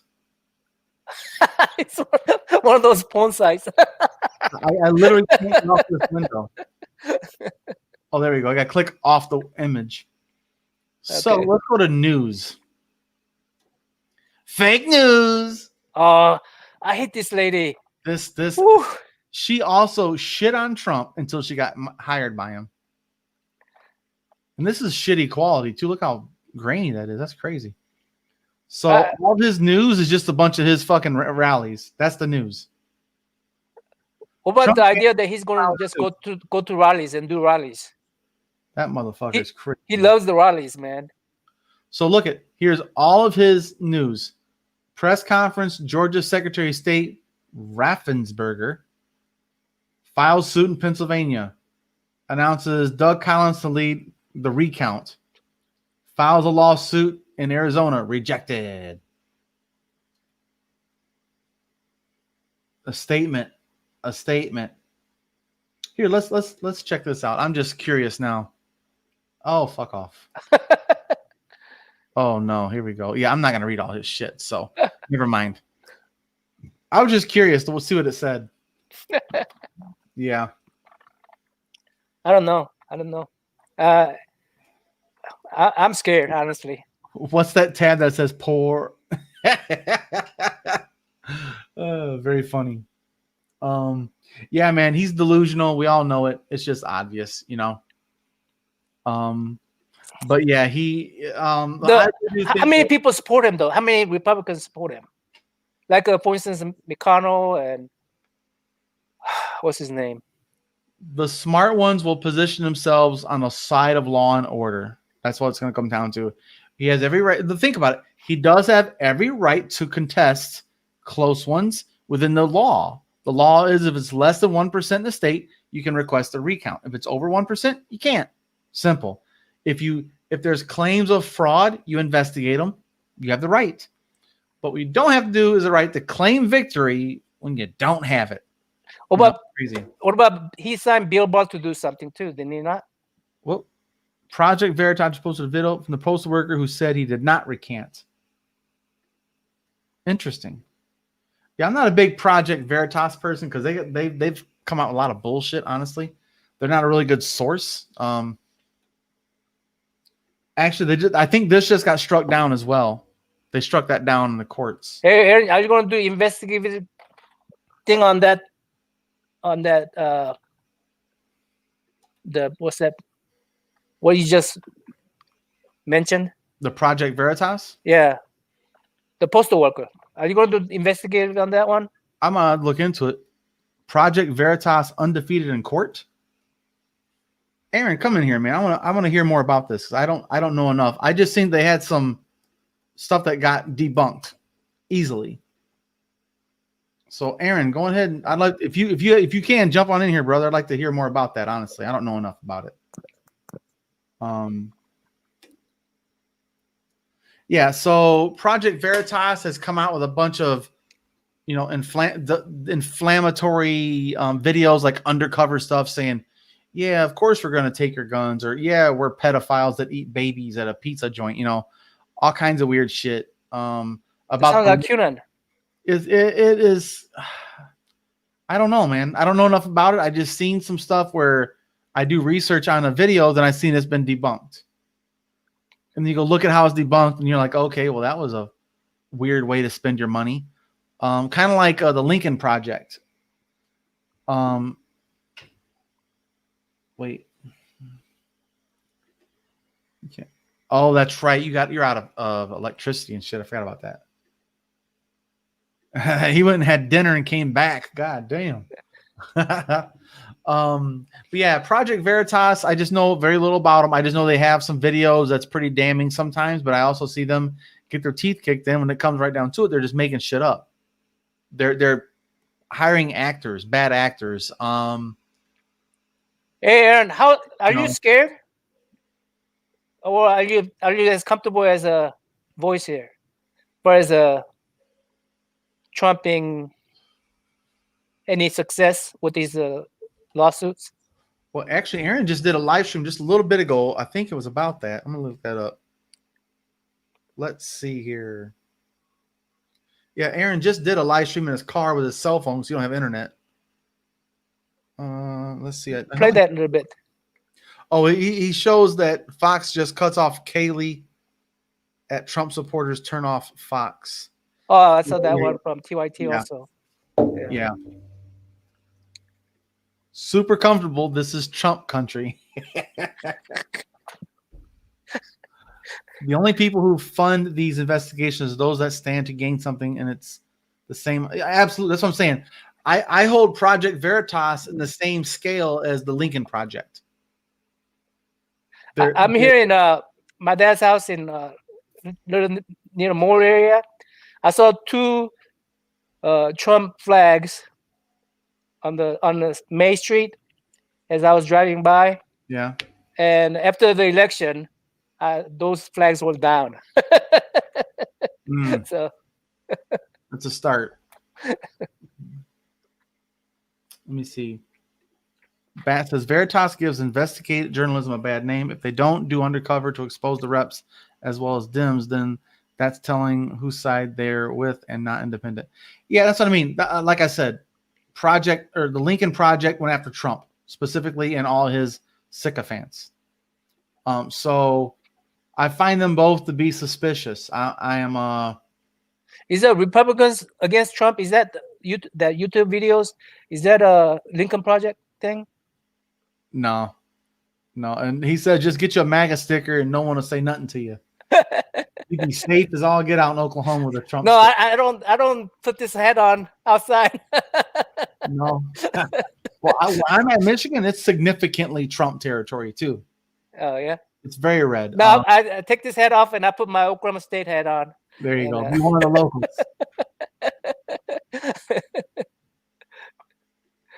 You can't do independent investigations without money. That's 100% agree with that. Yeah, you got to be funded, man. And when you get money involved, they kind of tell you where the narrative should go in their favor. That's just kind of like scientific studies. I'm skeptical of some of them because, there's a study done that says that if you drink 8 12-ounce glasses of water a day, you're healthy. Well, because it's paid for by a water infiltration system. Duh. You should drink more water because we paid to say so. Oh, you should only drink 2 glasses of water and you should drink 3 glasses of Dr. Pepper, paid for by 7-Up. You got to consider the source, You guys making everything fake news, man. You guys making everything fake news. No, you got to consider the source. That's all. Here's what we have to do. Like, for instance, when human-centered, absolutely. Yep. When Fox News when Fox News reports on riots, and CNN reports on protests, yes, then both happened, right? Right. You don't know what degree both happened, but both happened. Yeah, what degree is the that's where that line is blurred. Yeah. So we know riot happened, we know protest happened. And that's what rest of them is opinion. Rest of them is their. Well, that's why I want to make sure I'm trying to reach more right-leaning YouTubers that are fair and balanced. Trump of Yang, you think he's fair and balanced? At least he comes. Yeah, I do like the way he approaches things. Yeah. He has bias just like I do. He's biased towards Trump. It is what it is. But at least he can defend his positions with some logic and some data. And he hates the Democrats as much as I don't like and trust the Republicans, really. But I don't like the Democrats either. And he don't like the Republicans either when it comes right down to their support of Trump for bad reasons. And he's honest about it, which that's all I ask. Yeah, and that's what we're gonna do, baby. So I'm still trying to develop the daily news. It's a lot more work than I thought it was gonna be, but it's we're working on it.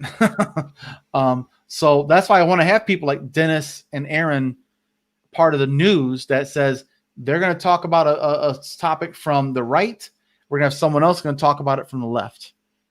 and kind of do like the Sagar crystal ball thing, but from a human-centered capitalism point of view.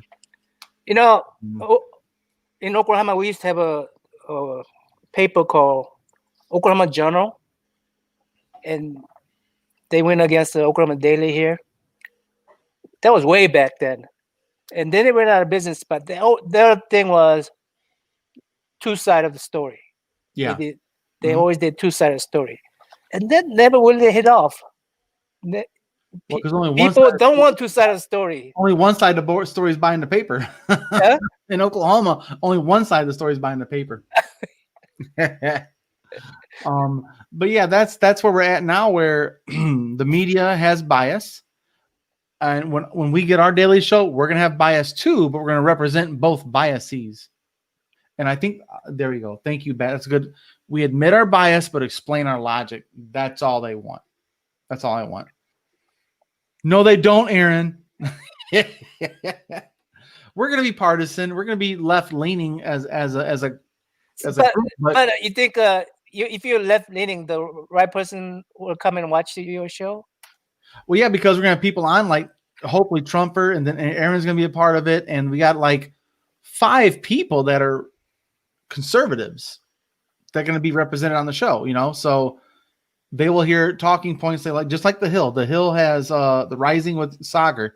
Think about the comment section on the Rising. Half the comments think Sagar is the next Hitler, and the other half thinks that that Crystal is the next Bernie. It's just socialism versus Hitler, yada yada yada. I didn't like Sagar when he criticized Andrew Yang's UBI policies. Well, that's about it. I mean, everything else was wrong on that. Yeah, he was wrong on that. Yeah. I'm showing my bias. Yeah. If you make an internet channel and you pick and side, you're gonna go way farther than trying to go back and forth. Well, we'll see, brother. We'll see. Aaron, are you making lean one way? Aaron, I'm not a conservative. I'm doing my show from the nursing home. Oh, for God's sakes.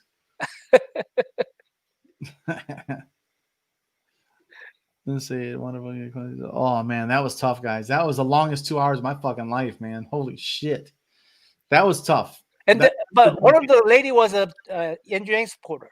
Yeah, I collected signatures with her in Indiana. So she sounded like a radical Trump supporter. No, she sounded like a conspiracy theorist. Yeah, yeah. And she was so certain she was right. Yeah.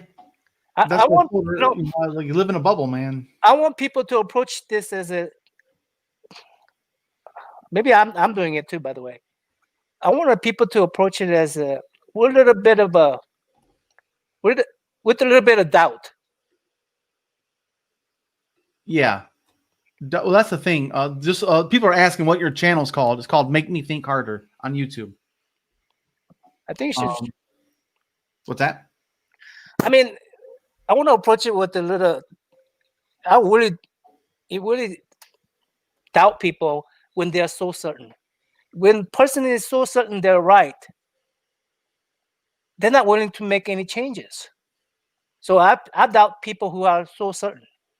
So I like to see people with a little bit of doubt in their stories. Well, that's me. Like I'm trying to tell people the best day is when you change your mind on something. That means you got more information and you have a better position to defend because you've got more information and more information.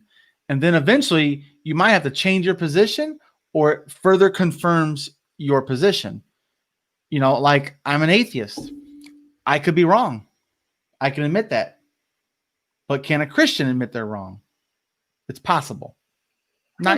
People, I mean, when Christian admits they're wrong, they have fallen out of their religion. They're going to hell. I mean, and people fall out of their religion. So yeah, I mean, but like as a Christian myself, I always struggle with the faith and doubt as a Christian, right? And I think people, even in political belief, you should struggle with the faith and doubt. Well, I understand that too, but my whole point is that I'm an atheist because I see no evidence. Right. Otherwise, right? So, but it's also possible that there is a divine creator. It is possible. I just see no evidence of it yet. I'm open to evidence. Just give me some fucking evidence. That's all I'm saying. And when people approach it from a different position, there's no God, blah, blah. I'm like, oh, come on now. That's just fucking silly. You can't prove there isn't. Of course, that's a silly thing to say. Well, you can't. I can say that if I grew my hair, it would be red. Right? And you guys say bullshit. I'm like, yeah, huh? They say grow it out then. Well, you can't prove it's not red if I don't grow it out. Like, come on now. You got to have a statement that can be falsified. And when it comes to stuff like that. So I could be wrong about Trump. I don't feel like I am. I've seen a lot of evidence that supports my position. I could be wrong about Andrew Yang, but I've seen no evidence that I'm wrong about his policies because so far everything I do, just like I didn't come into I didn't see Andrew Yang as my candidate until I did my research, because when I thought I heard about UBI, I was like, that sounds insane. You can't just give people fucking money. Why not 2 lunch periods while you're at it? You know, like, come on. And then I looked into it. Then I was like, wait a minute. Okay, I guess that in that way it does make a little more sense. Then I kept looking into it, and then I found Scott Santon's. Then I went to his website. I was like, then I started reading some of his articles. I'm like, wait, what the fuck? Oh, I see. This is a superior position. I was like, well, I like that. Then I looked into more of his policies. I was like, okay, he's the gold standard. I'm getting behind this guy unless I see something different. Then I went and looked at Bernie's policies. I went to Elizabeth, because if you look back on my channel, February 10th, 2019, I did Andrew Yang's first video. Yeah, I remember you're doing all these progressive. Yeah, so I just people every Democratic candidate. You start reading their policies from their internet and I just read their website and gave my opinion. Yeah, boom, boom, boom, boom, boom.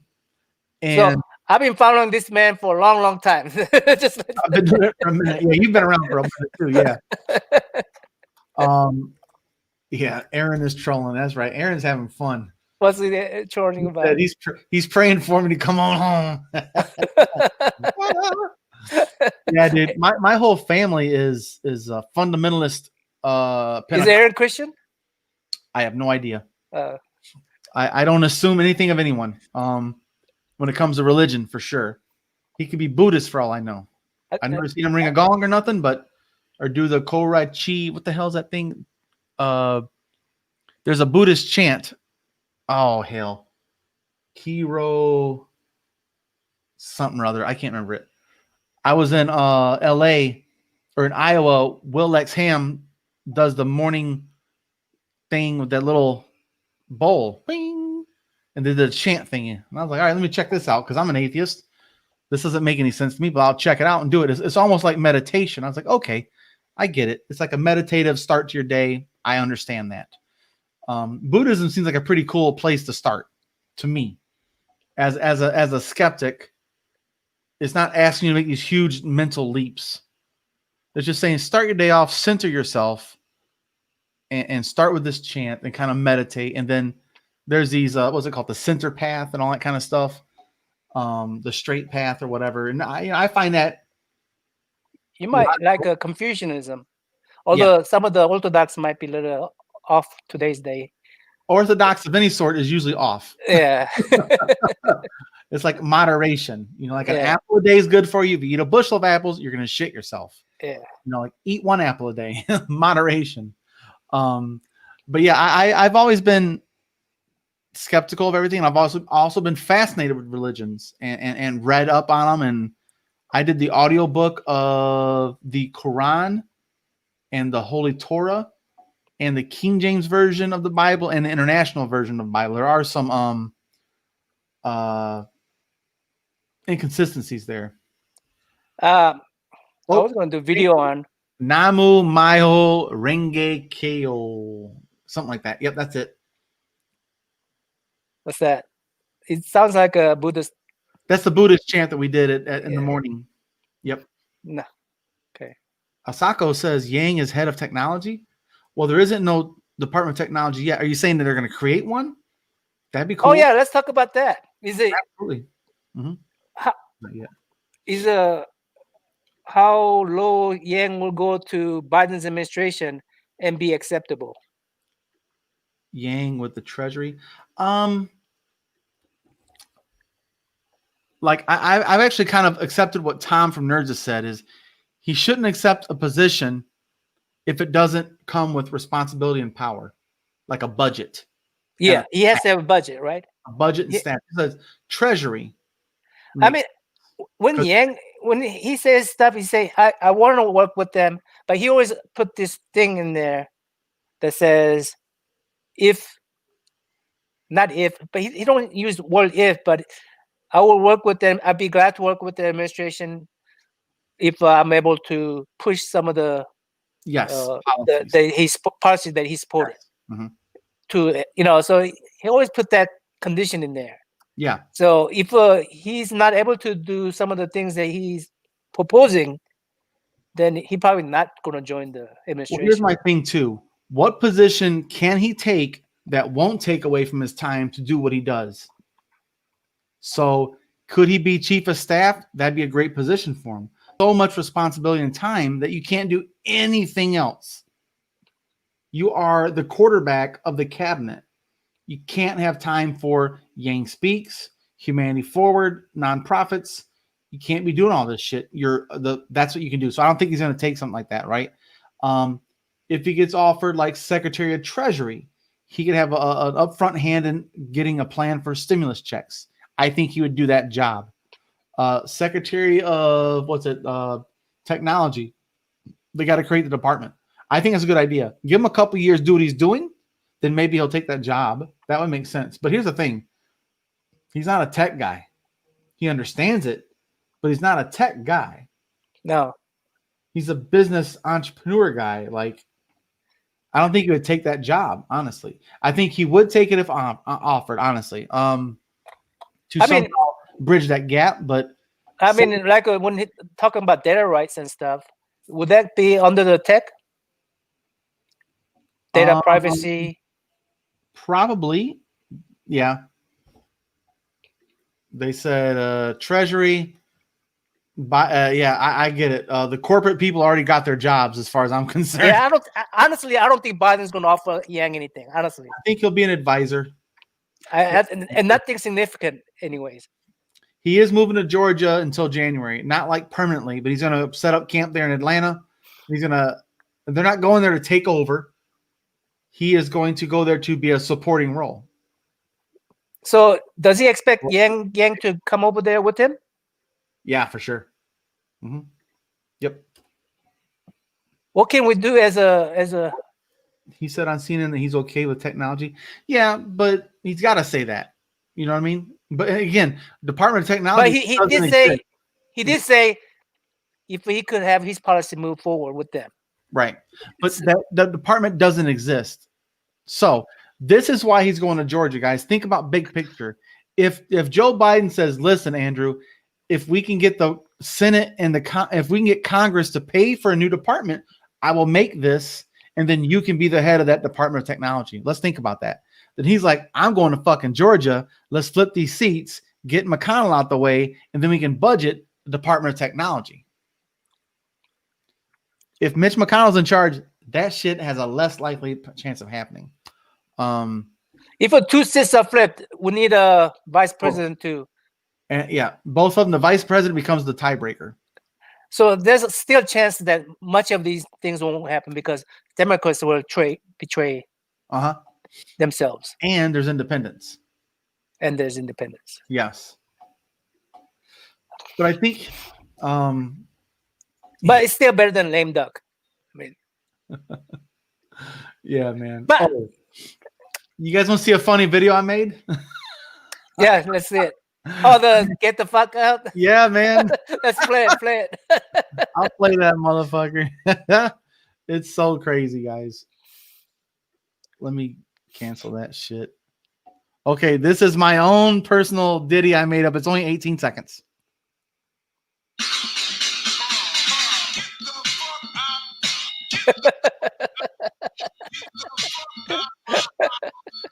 bitch.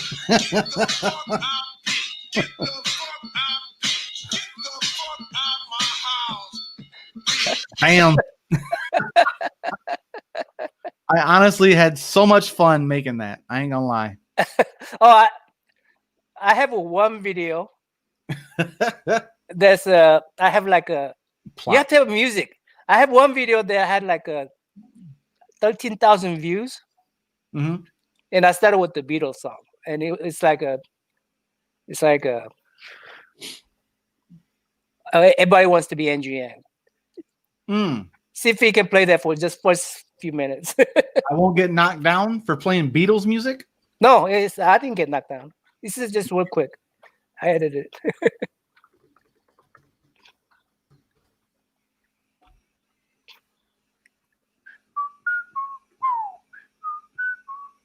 I don't know what makes a video hit like that.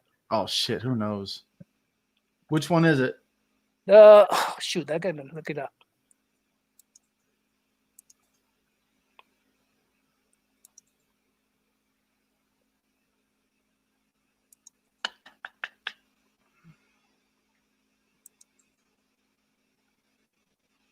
Oh, if you go to let's see. What date? When did it come out? September 6, 2019. Well, you know what? I'll go to sort. It's your most popular video, right? Yeah. 13,000? Yeah. Yep, that's it right here. Let's see what that says. Everybody's trying to be my everybody's trying to be my everybody's trying to be my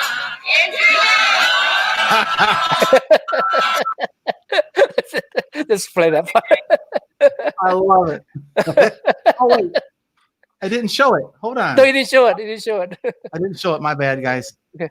Everybody's trying to be my everybody's trying to be my everybody's trying to be my Nice. I love it. Yeah, man. The copyright system is so fucked up, man. Like, I got taken off of I lost live. They banned me from live streaming and posting content for a while because what was I doing? Something. You're live streaming CNN? No, because Paget got banned for that too. No, I was live. I never show. I know better. No, I was doing something and I played a video. And, oh yeah, I was live streaming. Someone else was in there, and then a song came on in their house, and then pew, down I went. And I I think like you could have like a few seconds of a video, and don't ever publish it until it's ready, until you don't get copyright. Yeah, I let it sit there for about a day. Yeah, and Aaron did get this too, where there's a TV in the background. He had to go blur it out in the editing, and they took it down. Wow. Not a TV, no sound. I remember that one too. And Danny says, watching Riding the Dragon, a documentary on Biden's connection with China. Cool. Oh, that reminds me. Oh, dude, this is not my house. This is not my house. This is a green screen. Yeah. This is my house. Here. Where's my light? Box light right there. You fooled us. You scam artist. Yeah, that's the thing, Aaron. I'm trying to figure this shit out, man. Like fake media. Yeah. It's so that's Dwight's house. Yeah, that's what I was gonna say. That was Dwight's house. He and his wife appeared in this one. So you're using same backgrounds. It's a generic background that's preloaded here on StreamYard. Yep. Yeah, so there's apparently a video on YouTube that you can watch about the Chinese connection. Okay. Yeah. Fake house, fake news, fake background, green screen. Yeah, here I'll these are like the default backgrounds for green screens. I can go in front of a brick wall, hey, folks, what about the prices? You know. Then I have my normal ones here. Here I got my Mandalorian. I got my Rage book. I'm doing the Rage book. Truckers for Yang. How much are you paying for this StreamYard, by the way? You can pay 25 or 50. I pay 50 because I multi-stream to like 8 different places. 1, 2, 3, 4, 5, 6, 7 places at once. Right now, you're streaming into 4 different places? 7. 7? Right now, it's on my Facebook page. It's on the Trickle Up Facebook page. It's on my personal page. And it's on the Mindful Skeptics YouTube channel, the Trickle Up YouTube channel, my personal Twitter account, and Twitch account. So for $50, you need to do that. But for $25, how many places you can post? You can go to 3 places at once. That ain't bad. Yep. When is the Hunter Biden movie coming out? Yeah. How do you pay? Out of my pocket. That's how I pay, honestly. I just pay, just like the Trickle Up website's $480 a year. These are expensive, Javi. That's the thing. I have never made a profit on this ever. Yeah, it's crazy. I honestly, I haven't looked into it, Aaron. Honestly, Twitch, I have no audience. I don't think. I just put it out there. If someone wants to watch it live, they can. I get comments in here in the comment section from Twitch sometimes, but I don't really. I have no idea how Twitch fucking works. To be honest, I just set it up and let it go. Twitch, you gotta get those Prime. Instead of sub, you gotta get that Prime something up from the Amazon. What'd she say? What do you think about the watermark? The watermark on what? On your background, Yang and stuff. Yeah, I don't know. On what she or whoever this person is. Biden will not be president. Well, it's kind of late. Sorry. So that's crazy. But yeah, so Biden's already got a cabinet picked. Let's be honest. He has a Corona task force already assembled. Watermark made in 20. Oh, you're talking about the ballots? Oh, for God's sakes. No. Nope. It's crazy.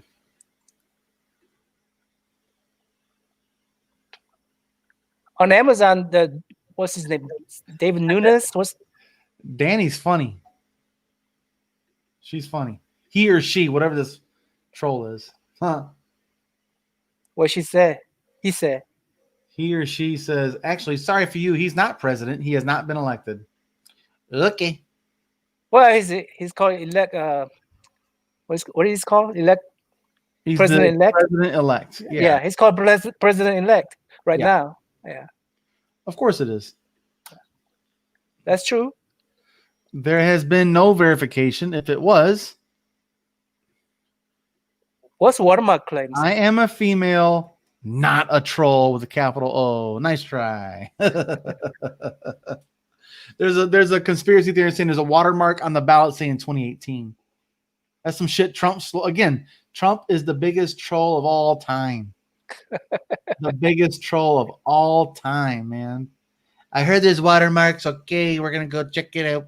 He just makes shit up and throws it out like spaghetti. So if you're repeating Trump, you're just troll minions. Pretty much. Oh yeah, Danny, feel free to join us. Let's see your face. Come on in, sweetheart. Nice picture. You shouldn't be camera shy. So David Nunes made a video on Amazon. I mean, it was on Amazon. It's called something about attacking president or something like that. Have you heard of that one? Nope. What's that? What do you think about King Von? I don't know what that is. Yeah, I don't know what that is. Explain. I am on my computer, but I can give you my Facebook. Facebook is about as real as fucking be real. Oh, yeah, I got a Facebook. Come on, man. What is King Von? I don't know what that is. Let's look it up. What's King Von?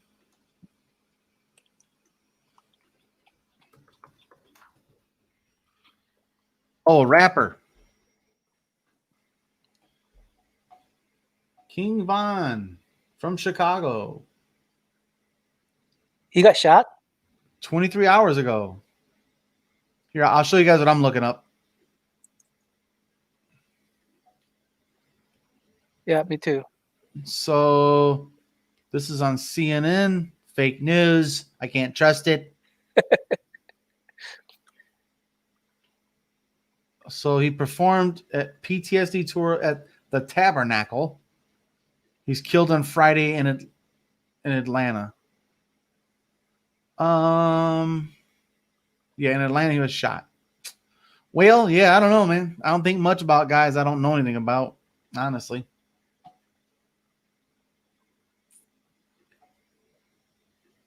King Von was that guy. Shake my head, damn shame.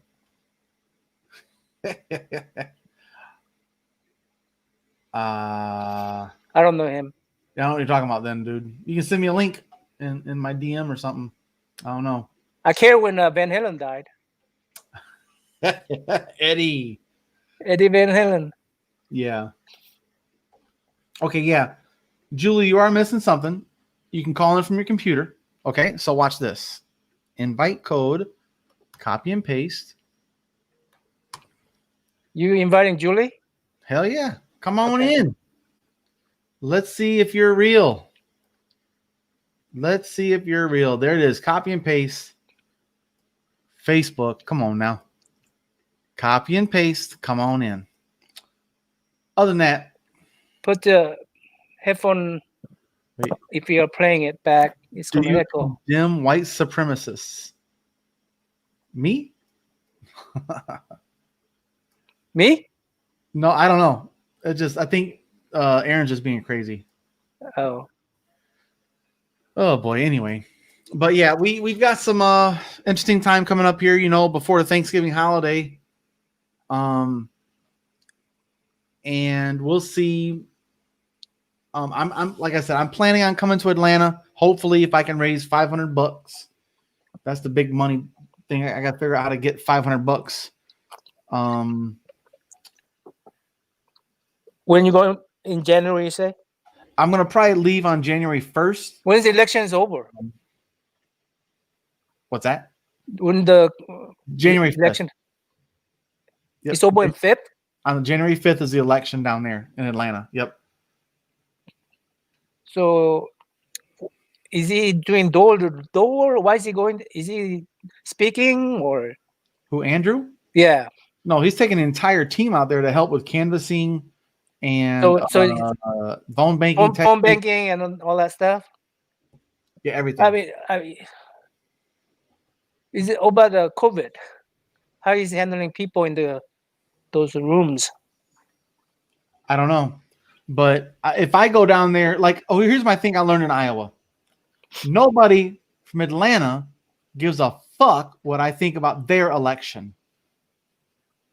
First step first. No one gives a fuck about what I think from Michigan should be voted on in Atlanta, Georgia. I'm not there to convince people to vote for a candidate. I'm there to help others that are from there go talk to their neighbors, to help them do canvassing. They can go do it. So you're just being muscle, not the brain. I'm just there to help and to cover and I'm there to help them live stream the results and stuff like that while we're down there, like in a election watch party or some shit, Okay, let me explain this one more time. Danny, if you're not a bot, this should be simple. In the comment section, there's this thing called a link. Right? There it is. You go in the comments and you copy and paste. And you put it on your search bar and there you go. I'm waiting for a new phone. Oh, you sure you don't want me to send you $500 there, princess? Come on now. I'm waiting on a new phone. Everybody's waiting on a new phone, man. I've heard this shit. All right, man. You're not a bot. All right. I'm not a bot because I'm right here. You Well, know, I mean, wait. She's not a bot. okay, whatever. No, I mean, bot is what? It's robot, right? It's like an automatic trolling account. Yeah. Well, a trolling account. Okay, but it's not automated. She's not automated. Just now. No, this is someone's troll account. Talking. Okay, troll account, fine, Yeah. but it's not a bot. No, but I call trolls bots. Okay. Yeah. Yeah, here we go. 90-day fiance can't video chat, but can you send me $500 for a video camera? I'm a princess in whatever the hell country. Yeah. Danny the bot would be a nice shirt. Oh boy. Bots are, yeah. I don't mean this is an actual like robotic response. I'm saying that people that bring about these type of talking points that don't come in when they're invited are typically troll accounts. That's right. All. Okay, troll. Yeah. Now, if Danny wants to come in here and I can't wait to talk to you. I'm in Las Vegas. I don't give a shit where you're at. It doesn't matter. You could be in Russia. This is called the internet. So yeah, anyway. She may not know how to use a browser on her phone. Oh God. Okay. You don't copy and paste it and put it in here. You copy and paste it and you on put your it browser, on your phone, or on your here. computer or PC or I'm laptop. gonna help you. I'm gonna help you, sweetheart. Here we go. Whoever you are. I'm gonna copy and paste it. And let me show you how it's done. Okay. You go up to your window right here, you paste. You hit enter. It brings you to here. I can't do it because I'm actually live streaming. It doesn't work for me here. Okay. That's how you do it. Let me see if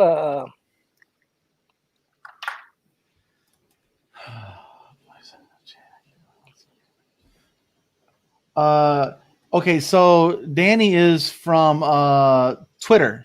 Her comments are coming from a Twitter live stream. Yeah, you guys, that's why I bring them up. Danny is from, I can hear it. yeah, is echoing? Yeah.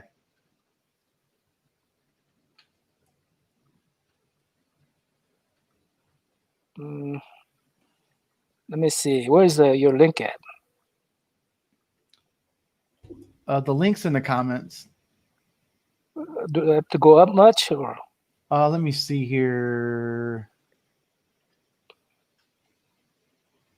Well, here. Well, yeah, you can't do it if you're. Well, yeah, you can't. No, I got my phone. Oh, I see. Yeah, it's I put the volume down so it doesn't echo. Will you fundraise on PayPal or through Live? I don't know. I haven't really thought about it much. Yeah, I don't know. I usually put my links in the description box just in case people want to help out and want to see a live stream from live stream. Okay, there's a link. I make a copy of that. That link right there.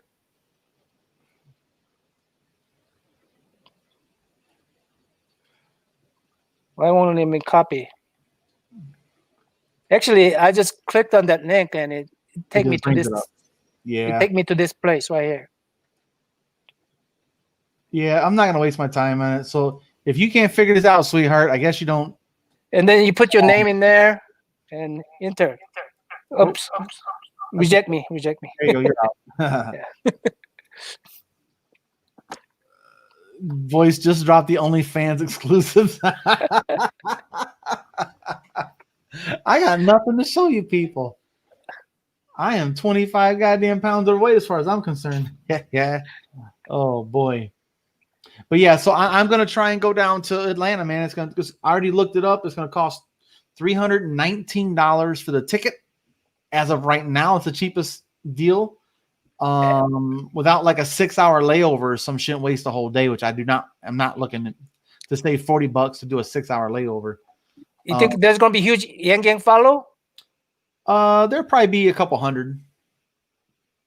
Couple hundred? Oh yeah. You think there's going to be like a Yang Gang room or something like you had in Iowa? They're already working on. You can go to the Humanity Forward website and sign up as a volunteer and click on there and say, "Hey, what are you doing?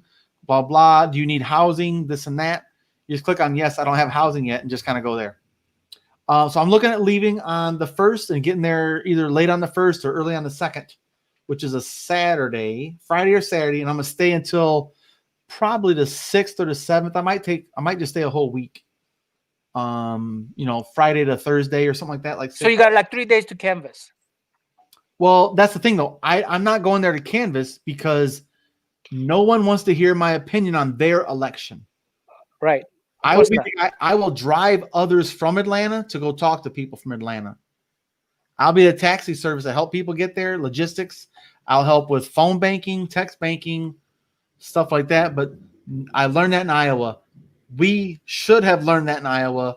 No one from that state gives a fuck what Boyce thinks from Michigan about what happens in their state. It's their election. I think we should be helping people talk to their neighbors to convince them, not us. We are not there to talk for them. To me, that's a bad strategy, and it fucking blew up in our face in Iowa. The numbers don't lie. We didn't convince a fucking thing in Iowa. We didn't. It did not fucking work. It was just too soon, and I think that we should have been talking to people from their own area. I'm definitely gonna be doing a live stream. That's what I'm there for. I'm there to show what people are doing. I'm there to take people to go do shit, and then I'm gonna live stream the activities within reason. I can't like show addresses, here's our mailbox. This is where we're at, but I'm gonna do some documentation. I'm gonna live stream from the campaign offices. Oh, is Fred going? What's that? Fred going? Is he taking his truck there? I think so. I think Fred's trying to get a load down there too, but I'm not sure when. I'm going after January 1st because I can't get off work because of a healthcare job. You can't come to the South with that damn Yankee. Yeah, man. Well, the thing is, I'm from Georgia. Like, I was born in Georgia, but I wasn't raised there. We moved over here when I was like 5. But I do have a lot of family, just most of them are racist, so I don't fuck with them.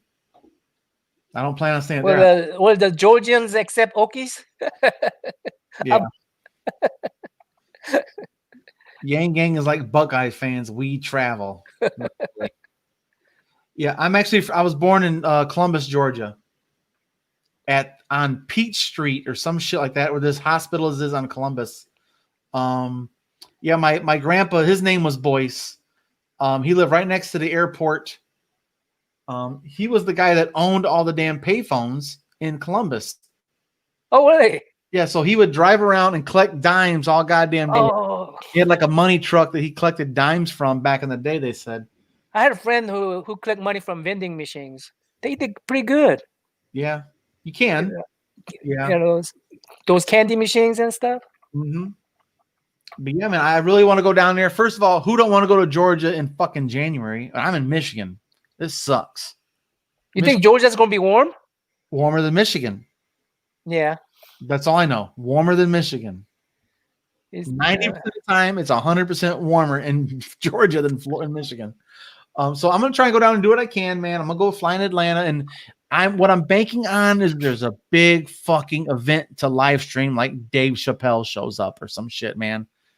That's what I'm banking on, and if it does, I'm live streaming that motherfucker. Trust me. That's what I'm hoping for. Dave Chappelle did say he wasn't going to go, right? He hinted he was going to go. Well, people are saying that Andrew's going to have to dip into his celebrity gift bag and try and draw some people out, I'm hoping people like Killer Mike shows up. He's from Atlanta. Big Boy, Andre 3000, the Outcast crew. Who else is it? All these, yeah. Let me see. Oh, yeah. How come I can't see your chat here? You can't see it? No. Let me go into the settings. When I had the Trump supporters on, I turned off that chat, so I don't want them to see it because they'd be talking shit. Let's see here. I'm not sure. I got private chat on. I got to go into the settings so you can see them. Where is that at? Sorry, guys. I'm trying to do the behind the scenes shit. Oh, there we go. Now you can see them. Comments. Yep, there it is in the comments section up top. Oh, yeah, okay. There's comments, then there's private chat. You went to school with Outkast? Oh, man. That's a great, they're great musicians. I love what they do. They're culturally just awesome. 6 months I travel work. It'll be cold, but it won't be Michigan. What, Georgia's a Bible Belt? Oh, yeah. The whole South. Well, it's the country. The whole country's Christian nation, type of thing. How's the COVID restrictions in Georgia? Good question. Yeah, you know what, though? Here's the thing, guys. All this might be for naught. All this planning could be for naught because they could shut down travel by then. Because, guys, we're having record days, man, in a row. Let's go check out COVID. Hey, Aaron, how's Oklahoma doing in COVID? I haven't checked.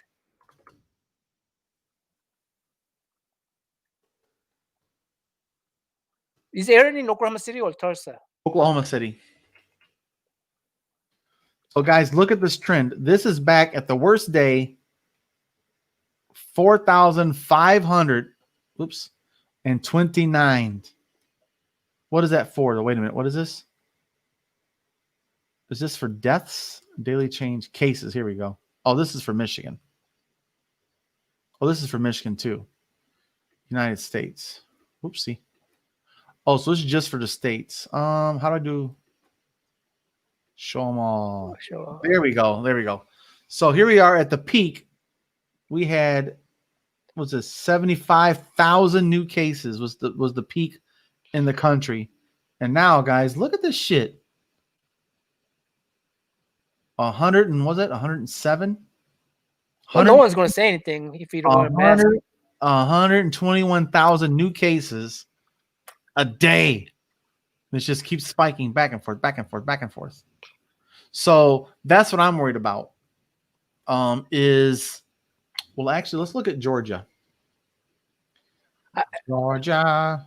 I went to a garage sale right next to my dad's house. Oh, Georgia. Everybody was wearing masks there, so Georgia had a bad day. I had a pretty good experience for people wearing masks around in more area. So it looks like Georgia's kind of flatlined a little bit here. They're actually doing a pretty decent job. Let me look at Michigan again. Let me see. So I'm not sure what Michigan looks like compared to Georgia.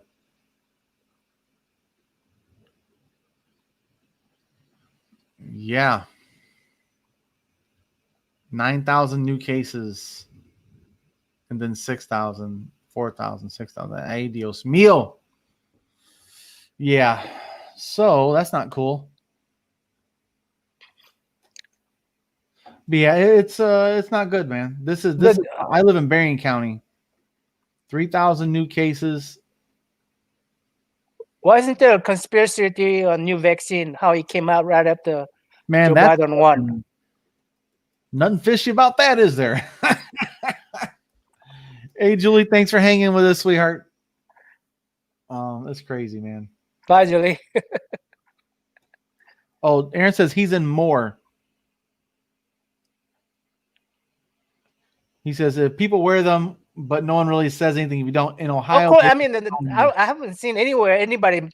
I mean, we're not in a YouTube land or Facebook land.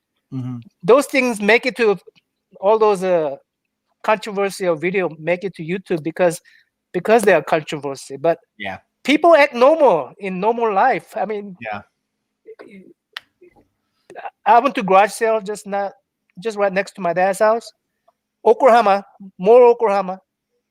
and people were wearing masks, all of them. I mean, yeah. He says cases are up in Oklahoma, but people are kind of stubborn. We have gotten around to mandates, but people are still pretty lax. Yeah, man, it's crazy.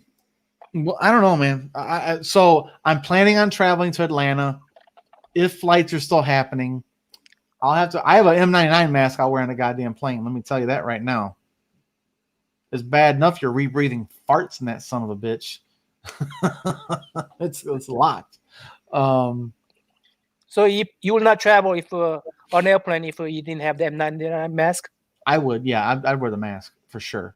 But here's the thing, though: if my employer, the thing is in Michigan, we've got a spike in my area, and so if my employer says if you travel out of state and you come back, you gotta be quarantined for 2 weeks, you can't work. I can't come. I gotta work. I gotta pay my bills. But yeah, if I go on a plane, I'm wearing my M99.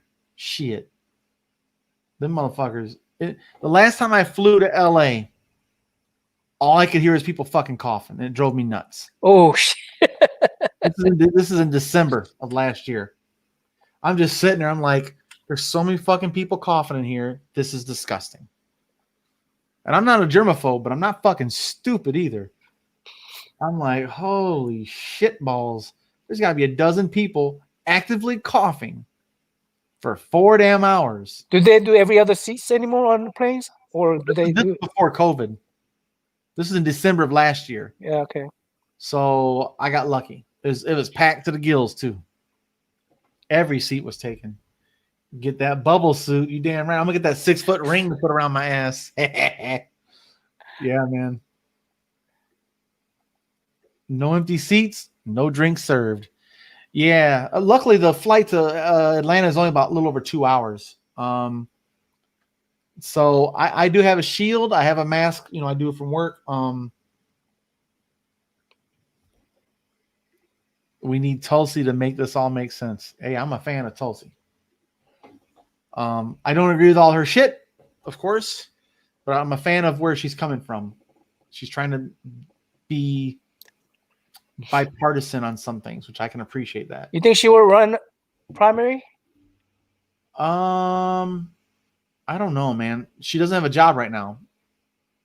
Like, she's not a senator no more. She didn't run for re-election in Hawaii. So I'm not too sure what she's going to be up to. You know? It'll be interesting, though. Good Lord, what's this? Oh, yeah. Yeah, and people are, I went on Parler just to piss people off, I guess. Just to go check it out. That's a weird place.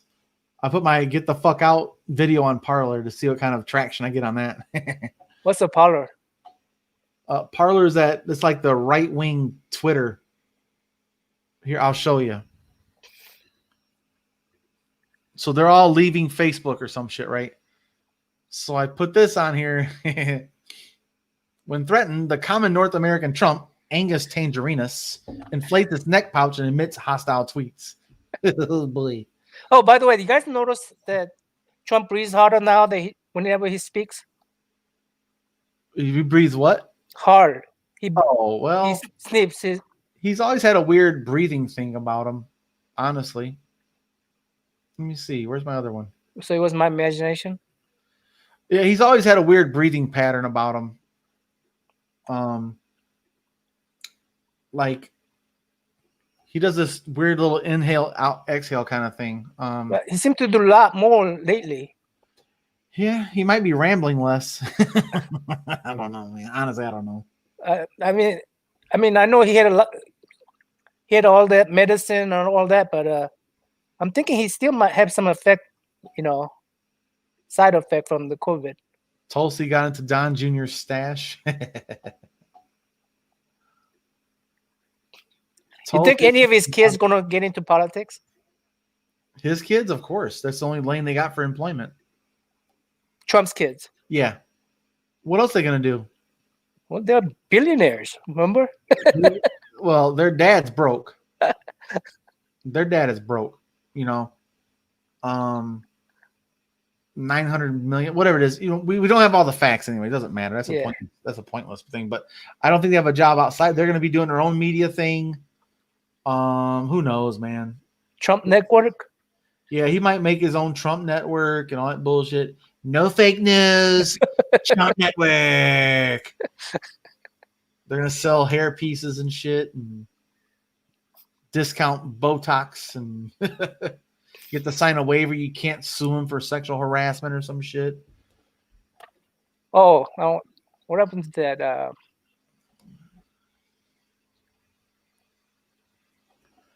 Yeah, it's true. It's true. He's broke. He does have credit. Someone's gonna want to work with him. Yeah. Yeah, I have a funny feeling. He's just gonna do his own media thing and make So money. we haven't got rid of him. Got rid of what, him? Yeah. No. He's a cultural icon now, man. Like, he's here to stay culturally. He's here to stay. Oh. But he's 70-something years old. He's got about a good 10, 15 years of madness to ensue.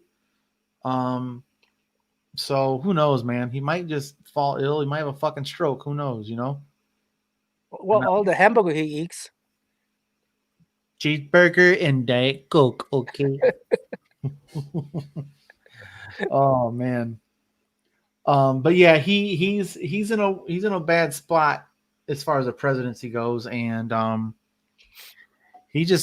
have a funny feeling that he will not participate in the turnover. He'll make Mike Pence do all that. Do all the debriefings and all that bullshit. He will default. I'm gonna go do a rally. I'm gonna go back to Oklahoma City and infect some more people. That's okay. Fucking hell. My heroes are those K-pop fans. Oh, for his yeah, man. They bought all his tickets. Dino, I can tell you, brother, he will never serve a day in jail. Excuse me, he'll never serve a day in jail ever. Never, ever, ever. Not in America. It's just not happening. Money, like I was telling boys, that's why I was upset with the like CNN or NBC, Rachel Maddow. They made it sound like he's going to pay the price. For 4 years, they made it sound like he was going to pay the price. For 4 years, he did not pay the price. Well, they came at it with some bullshit. I mean, I got his tax record here. And yeah, his tax records. It's not a crime. It's just silly. Oh, we're gonna go after him for Trump is having interference with Russia. They didn't even investigate him. They investigated his aides. I read the book Rage, right? So I got a little more information about it now. They never investigated him to start with. They're investigating his aides. He was never in real danger. Even Nancy Pelosi was dumb enough to play that game. We're only going to let him investigate this, not on this and that. When the emolument thing, like his businesses, that's a constitutional thing. I never understood how they let that shit fly. Yeah, I don't understand why they picked something that seems like to me, seems like a least harmful one. Well, it's the hardest to prove. It is the hardest thing to prove. Interference. That's a subjective thing. Oh, I think they did. Okay, well, fucking prove it. You know, like, get real. I think you did this. I think you did. Oh, yeah, I think fucking tea tastes better than chocolate. What the fuck does that mean? I don't care what you think. What can you prove in court? Exactly. The emoluments is where they should have nailed his ass. That's just ridiculous. You elect the clown, you expect the circus. That's just the way it is. What do you think? We're going to have more Trumps out there as politicians? They'll be more savvy. I could see someone like maybe Rubio running again. What's the other guy's name? There's a gray-haired dude. He's really sharp, man. I can't remember his name, but there's a little more people that are a little more aligned with him ideologically, but not as abrasive. They're a little more low-key on that shit. And so, whatever Trump did, it worked for him, right? I mean, yeah. But it won't work for everyone. Like Tim Cotton is about as exciting as a fucking boil on your ass. Like the guy has no emotions. He has no it factor, if you will, that Trump has. This charisma, if you will, to say the most stupid shit. Ted Cruz. Ted Cruz. Didn't his dad kill Harvey Oswald or some shit? You know, he talked about Trump talked about that motherfucker's wife.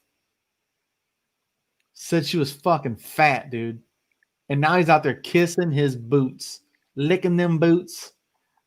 Talk about his fucking wife, dude. Bunch of fake ass men. You ain't gonna talk about my wife that way. Uh-oh. I mean, Lindsey Graham got reelected. The guy's a fucking horrible candidate. How I mean, people are saying that politicians don't need to have integrity. All they need to be is how smart they are how they're smart at playing political games. But here's the thing. And there's a candidate I brought on here. She was a transgender Satanist anarchist.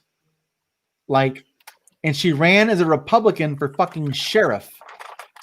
And she won? Sheriff. She won her Republican primary in where's that? That was in Georgia. And she won the Republican primary. They didn't give a fuck. They saw a female name and an R. Good enough. 40,000 votes in the Republican primary in Georgia for sheriff. And guess what her website was? EFFThepolice.com. Running to be the fucking sheriff. The person in charge of the police. And her website was EFF the police. F the police. F the police. Yeah. Running for sheriff. And won the Republican nomination. 40,000 votes. Didn't win in the general. I had her on here. It was hilarious. She says, look at me. I'm clearly not a Republican. But I put my name down on Republican. Oh, so she was boasting about how she was able to fool people? Trolling them. Straight up trolling them, dude. Damazi. Aria Damazo. R-A. Here, I'll show you guys, man. She is classic. Let me see here. There it is. Boom. There it is. I had her on my channel for an interview. A transsexual Satanist anarchist is a Republican primary. Yes. Does this mean the system is broken?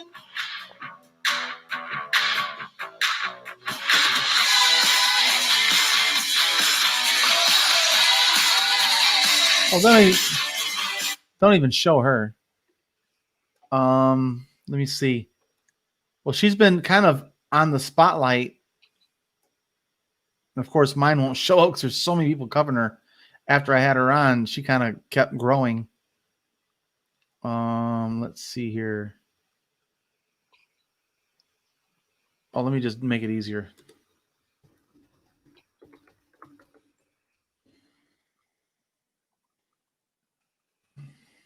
Enough. Yeah, so like an interstate, a small, like a. So that's her. Super cool too, man. Super cool. So she wasn't seriously running. No, she's a legit candidate. She's the Republican elected in the primary race. But does she believe in Republicans' ideology? No, about as much as Andrew believes in the Democrats. About as much as Trump believes in Republicans. You know, you don't have to. Dude, she's an anarchist running for sheriff. You know, that's like so. What like an anorexic running a fucking food club. You know, like she gonna turn police officers into warriors. Is that what she's gonna do? No, she would hold them accountable. Think about it. She would hold them accountable. Well, that's more than anybody else is doing. Exactly. That's what her point was. She was like, if I win, that's going to be the most strictest ran fucking place. I will investigate every fucking claim. Yep. Well, I mean, that's easier said than done, though, right? I mean, she damn near did it. I mean, even if she doesn't make it, there's forces out there that prevent her from doing that. Like police. Of course, the unions and all that shit are gonna lose their shit. Cops will probably quit. I'm not working for that fucking anarchist. Probably, but she's gonna upset the system. You know, she's like, fuck, this whole system is corrupt. I'm going to go in there and fuck it up more. You know, and I like that about her. Hey, put a shout out to Mad Max. There it is. Oh man, but yeah, we got a lot of things coming down the pipe, man. You got anything special coming up? You getting some special things? You doing any interviews or any videos coming up? Me? Yeah. You know, I don't promote my channel like you do because I'm not ready to commit. Yeah. The responsibility On a consistency, it's hard. It's hard to be consistent, man. It really is. And honestly, I was hoping to get out of this sausage making things. You know, after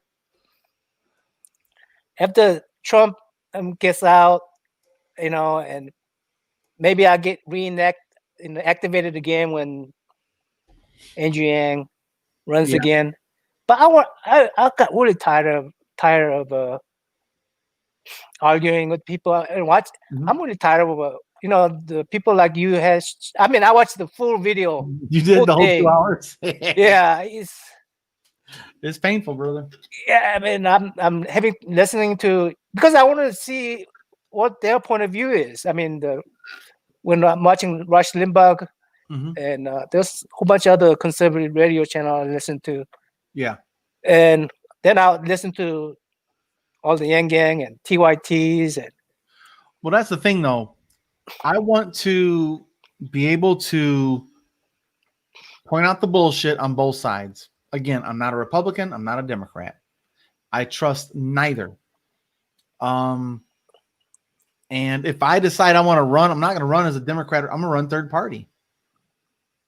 Like I'm considering running for state legislature, a smaller role. I'm not trying to commit my life to politics as a candidate. I'm just gonna maybe do like county clerk or some shit or a state assembly. You know, you meet once a month. That's fine by me. But I'm not trying to go to Lansing, Michigan and be a part of the Congress on a regular basis. Do you watch Bo of Fifth Column? Oh yes, I love Bo. I like to see you know how Andrew Yang was all about raising local journalism. He's it. I mean, I like to see a bunch of Bo's out there. Oh man, he's covering Florida. You know, maybe you could cover the Michigan. I mean, you know what I mean? I like to see just a bunch of Bo's out there. Bo, the Fifth Column, guys, if you don't know, he is the real deal. Let's bring him up because he is so good, guys. He's under my subscribers. Bo of the Field. There you go. Yeah. I watch him so much, he pops up top, man. Yeah. He's he's an awesome. Let's see here. Actually, I'm not sure if I can play his shit. But here's the cool thing. He wears a different shirt every fucking video. You'll never see him. Oh, a Johnny Cash one. But he's a very progressive journalist, and he just calls it like he sees it. Yeah, and you never would, at the first sight, you never would think that he would be a progressive-minded person. Well, and that's what he used. I mean, he's progressive on some things. He's also a Second Amendment guy. Like he's a military, like he's like I don't want to say special forces, but like private security type of consultant type of guy. He did some type of special forces training, I'm sure. But I like to hear his point of view, which is like a logical point of view, which I consider myself, but he just has more experience and more information than I do. So when I'm kind of stumped, I'm like, man, I really don't know how I feel about that shit. I go listen to what Bo's got to say because this motherfucker breaks it down like you would never think to break it down. And I don't want to take a view away from him by playing him. You guys go check him out. You'll definitely want to subscribe. Again, I'll put him up here. Oops, shit. He's awesome. I listen to him all the time. I mean, I listen to every one of his videos. Bo of the Fifth Column. He does very short, succinct, 10 minutes, 4 minutes, 5 minutes, 7 minutes, 11 minutes. Not very long. 14's a long one for him. What I like about Bo is that he's also not tied to any particular, like us, we're tied to Andrew Yang. Mm-hmm. But he's not particularly tied to any particular candidates. And But I think I really appreciate his voice, and I would love it if like he would like interview Andrew Yang or something, and because the problem with Bo though, he sucks at live streaming. He's like got a little headset and he has a green screen, but the quality's not good. Like it looks bad and it sounds horrible. Like the audio is really bad on his live streams. I love him, but he doesn't really give too much shit. He don't give a shit. That's not his thing. His thing is pre-recorded content, quality audio, quality of video. But again, guys, it's just him in this is his fucking shed, guys. It's his workshop. He just stands there. The lighting's not good. And I don't know how he produces. Sometimes he produces 2 contents per day. I don't know how he does it. He'll do 4 or 5 a day. I mean, that's a talent. But here's the thing. He doesn't edit any of it. Think about it. It's just a hot take. He goes, okay, turn on the camera, hit record. Hello, internet. This is Bo again. Da-da-da-da-da-da. And he's at the done. He gets done. He goes, I don't know. Just a thought. And he hangs up. The end. He doesn't have an intro. He doesn't have an outro. The intro is him saying, hello, internet. It's Bo again. And at the end, he goes, hello, YouTube. Hello, YouTube. It's Bo again. No, howdy, YouTube. It's Bo again. Yeah. Today we're going to talk about, and that's it. Like the simple format is easy to kick out lots of content if you're just copy, paste, send. I can do that. He does write his stuff, but I don't get it. That's a talent. And you know how long it takes for me to make a video? It takes me 2-3 days for me to make a video. And that's one of the reasons I'm not willing to commit. Work. Mm-hmm. And if I'm asking someone to watch my videos, that means I have to commit and I have to produce a video every, like you do every, very consistently. Mm-hmm. And that's why I don't ask people to watch my videos, because I'm not willing to make that commitment, because man, it's just tough making videos. But some people like him, he just doesn't. I'm sure he has a lot of organization. But it doesn't take him long. Yeah. Think about it. He can make 5 videos in about an hour, and he's done for the whole day. And this motherfucker gets views, guys. So let's look at him. Let's go to his videos. This is how I know how badass this guy is. Go to your videos. You go to sort most popular. And let me tell you what, 1.2 million. 8-minute video. Let's talk about what it's like to be a black person in the South. Let's talk about. That's what it starts with. Let's talk about being armed and black. Let's talk about 3 letters that can make rural whites lose their shit. BLM. Let's talk about cops asking me for training on de-escalation. So it's look at 1 million views, man. Yeah. 1.1, 900, 518. Dude, I don't have I don't have 518,000 views total on my fucking channel, man. I've been doing it consistently for a while. I was kicking ass when Andrew's on the trail, but now it's it's no big deal. It's like this is just a side hustle, just having some fun. I'm not making any money. I'm just having fun. I mean, way I look at it is that way Bo does it. Did you thought about maybe approaching it as a journalist and not tie yourself to the? I do physical therapy. That's my job. I'm here for opinion. I'm here to give my opinion. I do research, but not like Bo. Bo has been doing this for 10 years. In 10 years, I could probably pull some shit off like this. Kind of like Cenk Uygur does on TYT. He gets his cell phone, he goes live, and he says some shit. Because he has the knowledge. I don't have talent. That. That's talent. It is. It's experience. You got to earn that shit. Yeah. No one's born with it. You got to have a wealth of knowledge to draw from. If you want to talk about Andrew Yang, I can make a quality fucking video off top of my head. But if it's about some other shit, I got to look it up. But if you ask me about UPI or any of his policies, I can spit that shit out on the spot. I can make a great video like that on the spot. No editing. But yeah, my problem is that you have people like Bo. I like to listen to what's his name, Joshua from MPV. Oh, New Progressive Voice. Yeah. Yep. You know, Good too. he has all kind of data, and Tom from the Nerds, Yep, kind of like Tom. they have all these kind of data they use, and on my channel, I try to approach it like no data, just because already we got people that I could reference to where they have all these data and facts. Yeah. So I try to approach it more like philosophy, you know, just more. Can we, if you turn out the light on everybody and no one sees the data, can we make a right decision without all those data?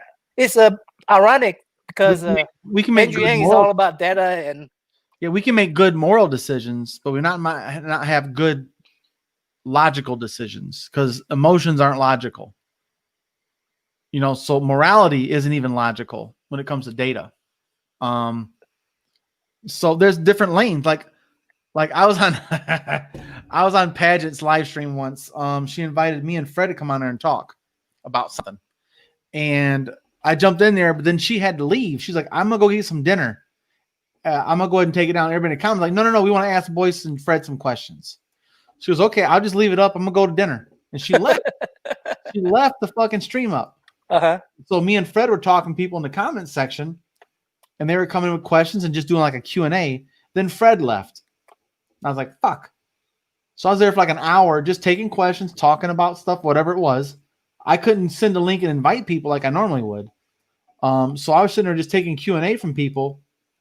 And mostly because I'm an atheist, people they didn't know anything about me. Like, oh, you're an atheist? How can you be an atheist? And kind of went down that hole. But then one person said an insult and a compliment at the same time. This motherfucker said in the comment section, he goes, Boyce is like the Walmart Joe Rogan. I was like, that's the greatest compliment and insult I've ever had. I don't know. Wait. Walmart Joe Rogan. Yeah. Like I cover a shit ton of topics. I don't have a topic that I stick to. I go wherever I do long form discussions. Look, we're at 2 hours and 45 minutes. I always plan on an hour. I never, ever go for an hour. But I like to bring people in the comments. You went up for 2 hours now, 2 hours and 47 minutes. 2 hours and 47 minutes. Yep. and I honestly, guys, got to get off at 10, no matter what. What time is it? 9:47. 9:47. So I get off here in like 5-10 minutes. But I'm going to do a video. I'm doing a Mandalorian season 2, episode 1 and 2 review with Ryan Odagawa. We're putting that together. Then I got to edit it tomorrow. Ryan left. I want to do. I am doing a one-on-one video about 15 minutes, 10 minutes long. Would you be my guest sometime? Oh, anytime, man. Just hit me up. Okay. Yep. I like to.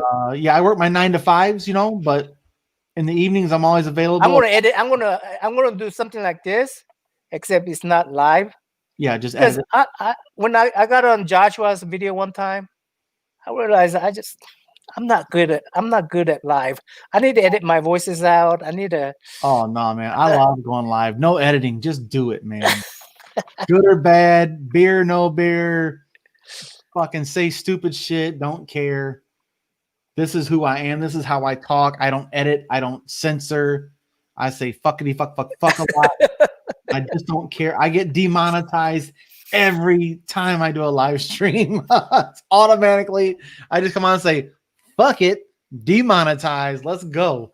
And just say whatever you want, man. And I just like to just go, just a normal hang.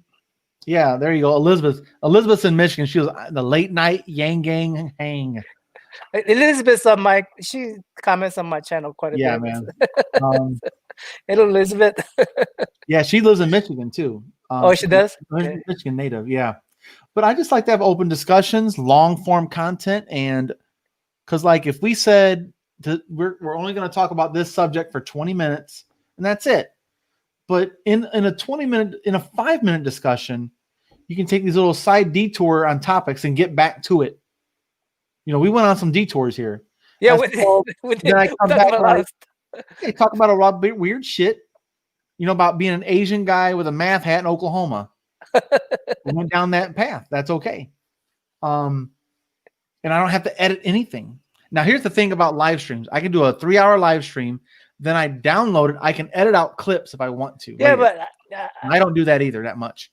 I live stream with Pastor Brewer. Mhm. You know who that is, Pastor Yep. Brewer? And it was about an hour or 2 hours. I was gonna edit it, but boy, there's such a content. It's It is a tough lot. to edit It's a this. lot. It takes a Yeah, lot it's of time, just. man. But that's And that's why I'm a single father. I got 4 kids. They're all in high school and college. They do their own fucking thing, man. I'm bored. So if I wasn't doing this, I'd be sitting there fucking watching Netflix or some shit, you know? So I might as well go do something.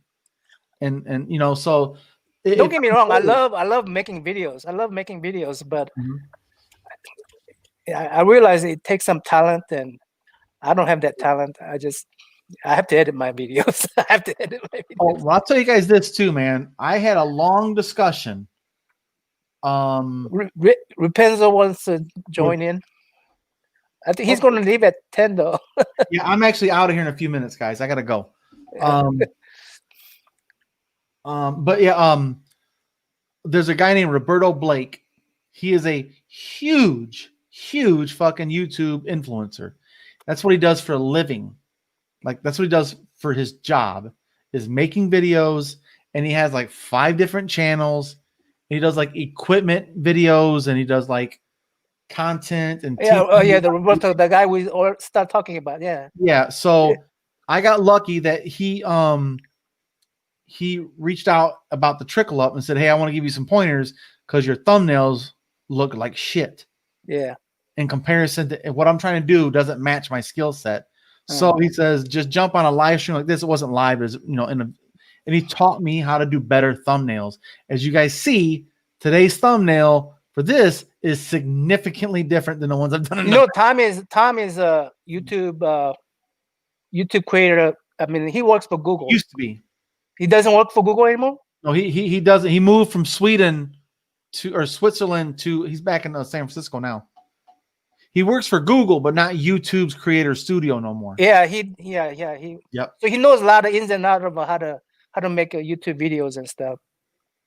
Yeah. Oh, he knows his shit too, but not like Roberto Blake. That's right, Soldier. Roberto Blake is a professional, and so I watch his channels, and like he does a. So did you change your thumbnails after listening to him? Let me show you guys what I've show done. you thumbnails.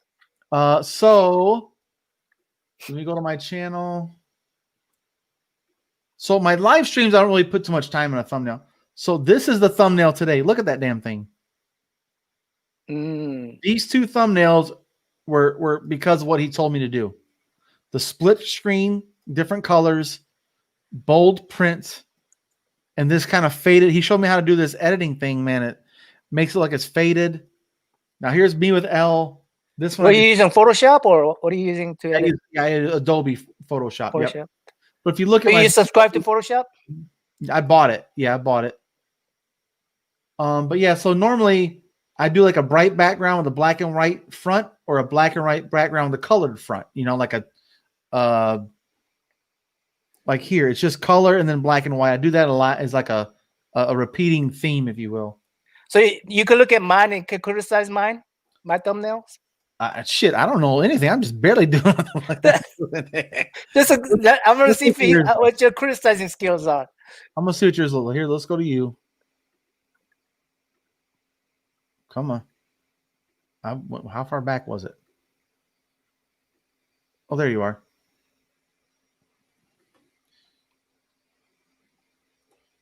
Yeah, so this is you made this thumbnail, or just a screenshot? Screenshot, and then I put the title on. Yeah. He demands a very higher standard, that's for sure. Of course, this is my personal favorite. Your artwork's fucking awesome. Because you're in it right there. Yeah, dude, that blew my mind when I saw that shit. That was awesome. Fucking nah, man. Yeah, like this is more what Roberto was talking about. Oh, just a bold image, simple lettering, bam. Andrew Yang's in it. What's your color? Simple. Yeah. his thing is you want to get the most attraction out of your thumbnails. And if I have a special guest on, Okay, tell me why you think that one that we saw, it's way down there. This one? One that the music, one with the music on it, the Beatles. Why they made it 13,000 views, but rest of this doesn't? It just might be an algorithm thing, man. Did you tag it with the Beatles? No. Your description or anything? Okay, so you see this? Rippins, make me think harder. YouTube, that's it. Yeah, if we type that in, mine should be on the. If you type that in at the beginning, it should be at the first one that pops up. It has been so far. At the channel, it'll filter the channel until it come up to the top too. That's what I have mine set at. Well, here's the thing though: high contrast, bold font, simple layout. Yes, but there's a difference between that. Hear me. I'll show you guys the trickle up. So all my thumbnails for the trickle up, I've had a theme here too: the black and white and the bold colors, right? And easy to look, easy to see. It just definite. Like here, this is one I did. Oh, okay, that looks nice. Crystal ball. But he said this is an okay thumbnail. He goes, out of 5, I'll give it a 2. And I was like, really? Yeah. He goes because this picture isn't flattering of crystal ball. People that aren't in the Yang Gang don't give a fuck about Trump or for Yang. They have no idea. He said they have no idea who the fuck he is. He said you should have done, and he said the background wasn't flattering. I was like, but it's different. He goes, different doesn't matter. I'm like, okay. He goes, so bold background, different backgrounds work. You just got to make it fit the narrative of the video. He goes, you should have got a better picture of her, and this green outline kind of works. If it had been blue outline and a red outline, that would make sense. Oh, okay. But the fact that you said green, why green? Yeah. You did red for him because he's a Republican. Yeah. I said, that's true. I said, he goes, why'd you do green? I was like, I don't know. Blue, because she's neither. That's what I was trying to do is she was not left, not right, That was my thinking. He goes, but this picture isn't flattering. There's too much space above her head. And your text is okay. Right. He goes, but it's up on the top. Yeah, like Serpent 77 says, most people are looking at thumbnails on a phone or a tablet. So Yep. Yeah. And so he told me all that shit. Hey, thanks. Yeah, man, definitely sub. You got some good shit on here, man. and if you guys don't know, these are all the things from this keep my country thing. Is pretty cool. They interviewed me and Russell and his wife from Grassroots and Lacey Delaney. Then I broke down. That looks like a 4-season landscaping. That one right there. Yeah. 4-season landscaping. Now he said he liked this because it was bold, simple, black and white, simple. He goes, I would have made her bigger. I would have made Andrew bigger. Oh, put the lettering over them in front of them. I was like, okay. He said he really liked this because it's different. I actually liked that interview. If you were doing that of these two, no, the Andrew Yang and what's her name? Adam. No, the one right. She's always nice to Andrew Yang. Yeah, Anna. Yeah. Yeah. He goes, I like your style here, but look at you're all chopped off. It looks fucked up. I'm like, I know. You might want to make a picture bigger too, right? Right. He said that wasn't a flattering picture of her. Yeah. I'm huge. She's just a skinny little thing. Yeah. You interviewed what's her name? Paget? Not Paget, the other Asian lady. Her? Yeah, Kim Everson. No, this is her video. Oh, okay. I share other people's content on here, So this is the thumbnail that he helped me make and told me how to do it. What do you think of her position on COVID? Trash. She's very, very. She's kind of like a conspiracy theorist type on some of that stuff. Yeah. So I don't agree with all her shit. She's pretty and she's good on thumbnails.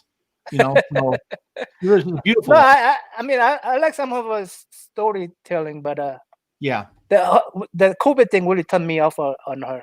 yeah, she's the garbage take on COVID. But What is it? Herd immunity?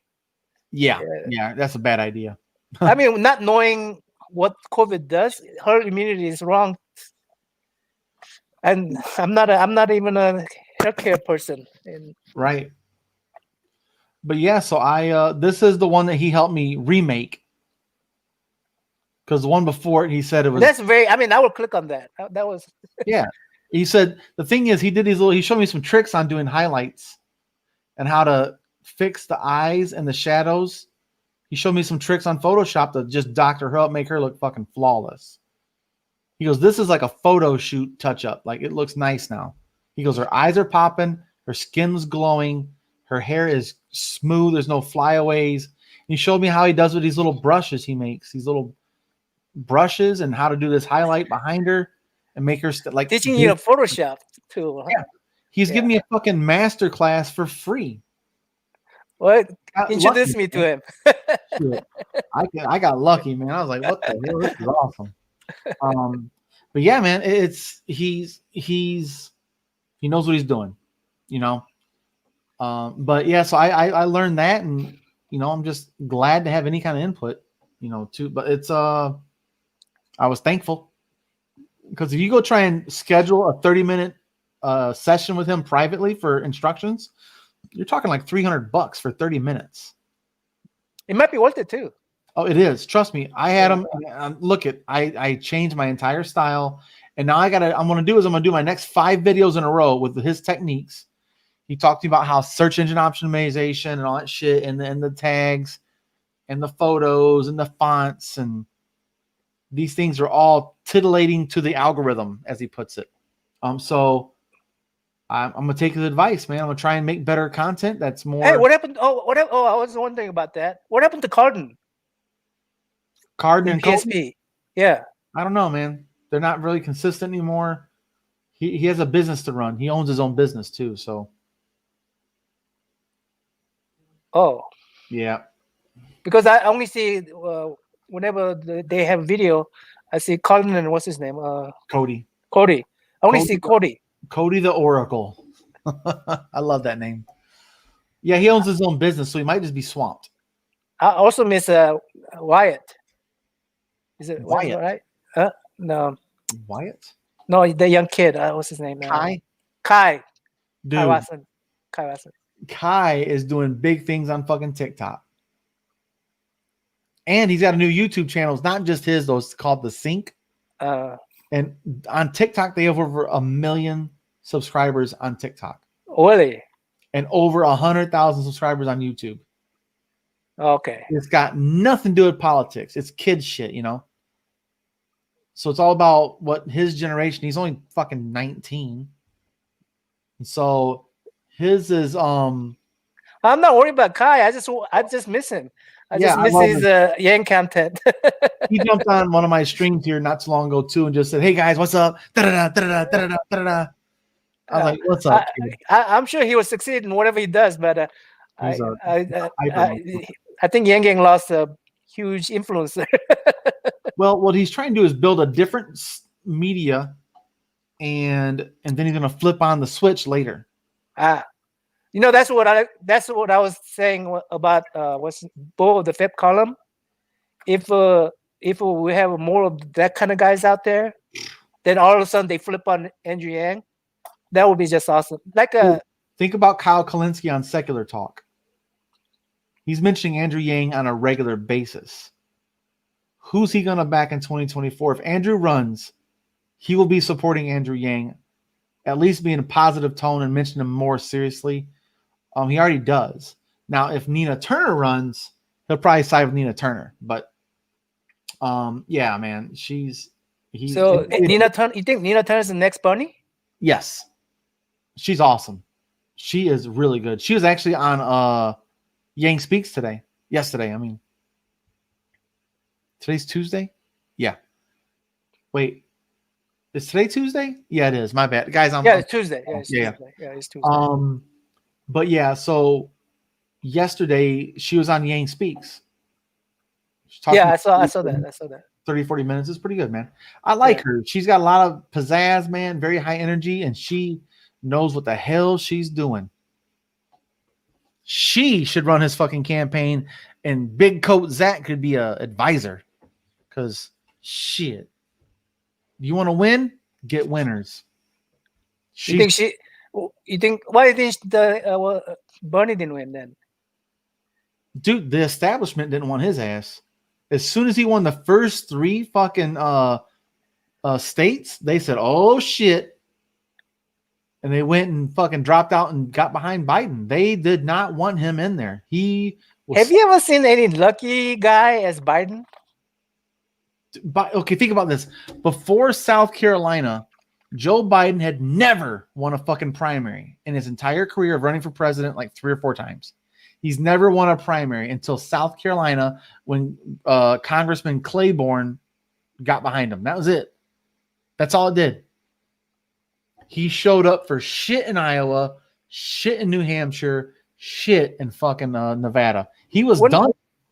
He was done. He was gonna be next Andrew Yang. I thought he was gonna just quit, and everything fall in places with him. Yep. Honestly, if Trump paid a little bit of attention to COVID, he would not have won. If Trump would have done his job, he probably would have won by about 5%. I would guess, because he had a lot of turnout during a shitty performance. I think if he'd have done his job with COVID, UBI also would not be on the forefront of people's minds because we wouldn't need a stimulus package like we do now. So it's a double-edged sword. Well, honestly, if a country can be saved, that's primary thing. I love Andrew Yang. I love his policies. But first thing first, put out the fire first. Yeah, absolutely. You got to pick your battles, man. And I'm not going to die on that hill. I'm voting for Andrew Yang no matter what. Fuck no. You got to do it. I'm a pragmatist, man. You do it smart. Like in the primary in Michigan, I voted for Andrew Yang. I voted with my heart. Right. In the general, vote with my fucking brain. That's why we need ranked choice voting, open primaries at all states. We can't force that on anybody.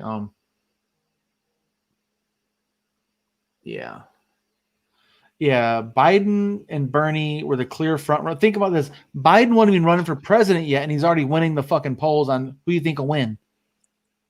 Like, my guess would have been that if Trump shows some kind of at least show some kind of effort on COVID, even if it fails, it would have accounted for him. Yeah. But he didn't. He just gave up on it, and it was very apparent that he gave up on it. Not just gave up; he misled us. Yeah. Oh yeah. Well, he lied to the people, man. To me, what he saw, economy was his thing, and he saw COVID was killing his economy. Yep. And he thought he could just put it under the rug, and that's what killed him. And I think he could have won. He's a fucking short-sighted imbecile. He can't see past the tip of his nose. He sure the hell can't see past the tip of his dick. The guy's got no brains. And so he goes, "Oh no, the market's gonna crash if we shut down. We're gonna shut down anyway, dumbass. So just do what's right. Do it the right way." If he'd have just came out and said, "Wear your mask, social distance, let's hunker down for 90 days. 90 fucking days, guys. Let's do a stimulus package. We're going to pay you to stay home. Keep spending your money. Keep the economy up." That would have propped up the economy for 90 days. Then he would have won. Exploded. It would have fucking exploded. Coming out of COVID and then opening up the regular market. Explosion. He would have won, but I might have fucking... No, I wouldn't have voted for him. But I would at least not been fucking scared as shit that this motherfucker is going to ruin our country more again for 4 more years. He would have showed some competence, but he didn't. Because he isn't competent. He's But a I mean, personality. That's it. and I'm afraid of a smart Trump coming into next cycle. I think he can't be smart and be a Trump. Okay, well that's good. It's an oxymoron. That's very good. Think about it. You can't. Those aren't bright decisions he's making. Exactly. See, when Trump should be listening to people, he don't, and when he should not, he does. Polarize it. He's a fucking tool. He's a fucking tool. You know, and so is Nancy Pelosi. So is Chuck Schumer. Fuck. Oh, I don't like Nancy Pelosi. I don't like Chuck Schumer. Who's the other one? See, fucking weirdo. Graham. All them guys retire. Be done with them. And this is exactly the reason why Trump got 70 million votes. Because shit, yeah, my bad. You're right, man. All right. I almost forgot. Ryan's waiting on me. Oh shit. But yeah, you go ahead, Namman. You know, finish your thought. Parting. What? You started to say something. I interrupted you because I was like, oh shit. Oh, it's okay. I forgot. These conversations, man. I just get going, man. It doesn't have to stop. You know, these are great conversations. So damn it. Thanks. Got to go back to Minecraft. Come on. Shit. Hey, Nam, thanks thanks for the invite.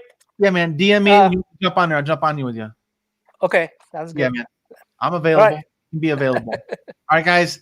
Thanks a lot, man. Thanks for We are out. Out.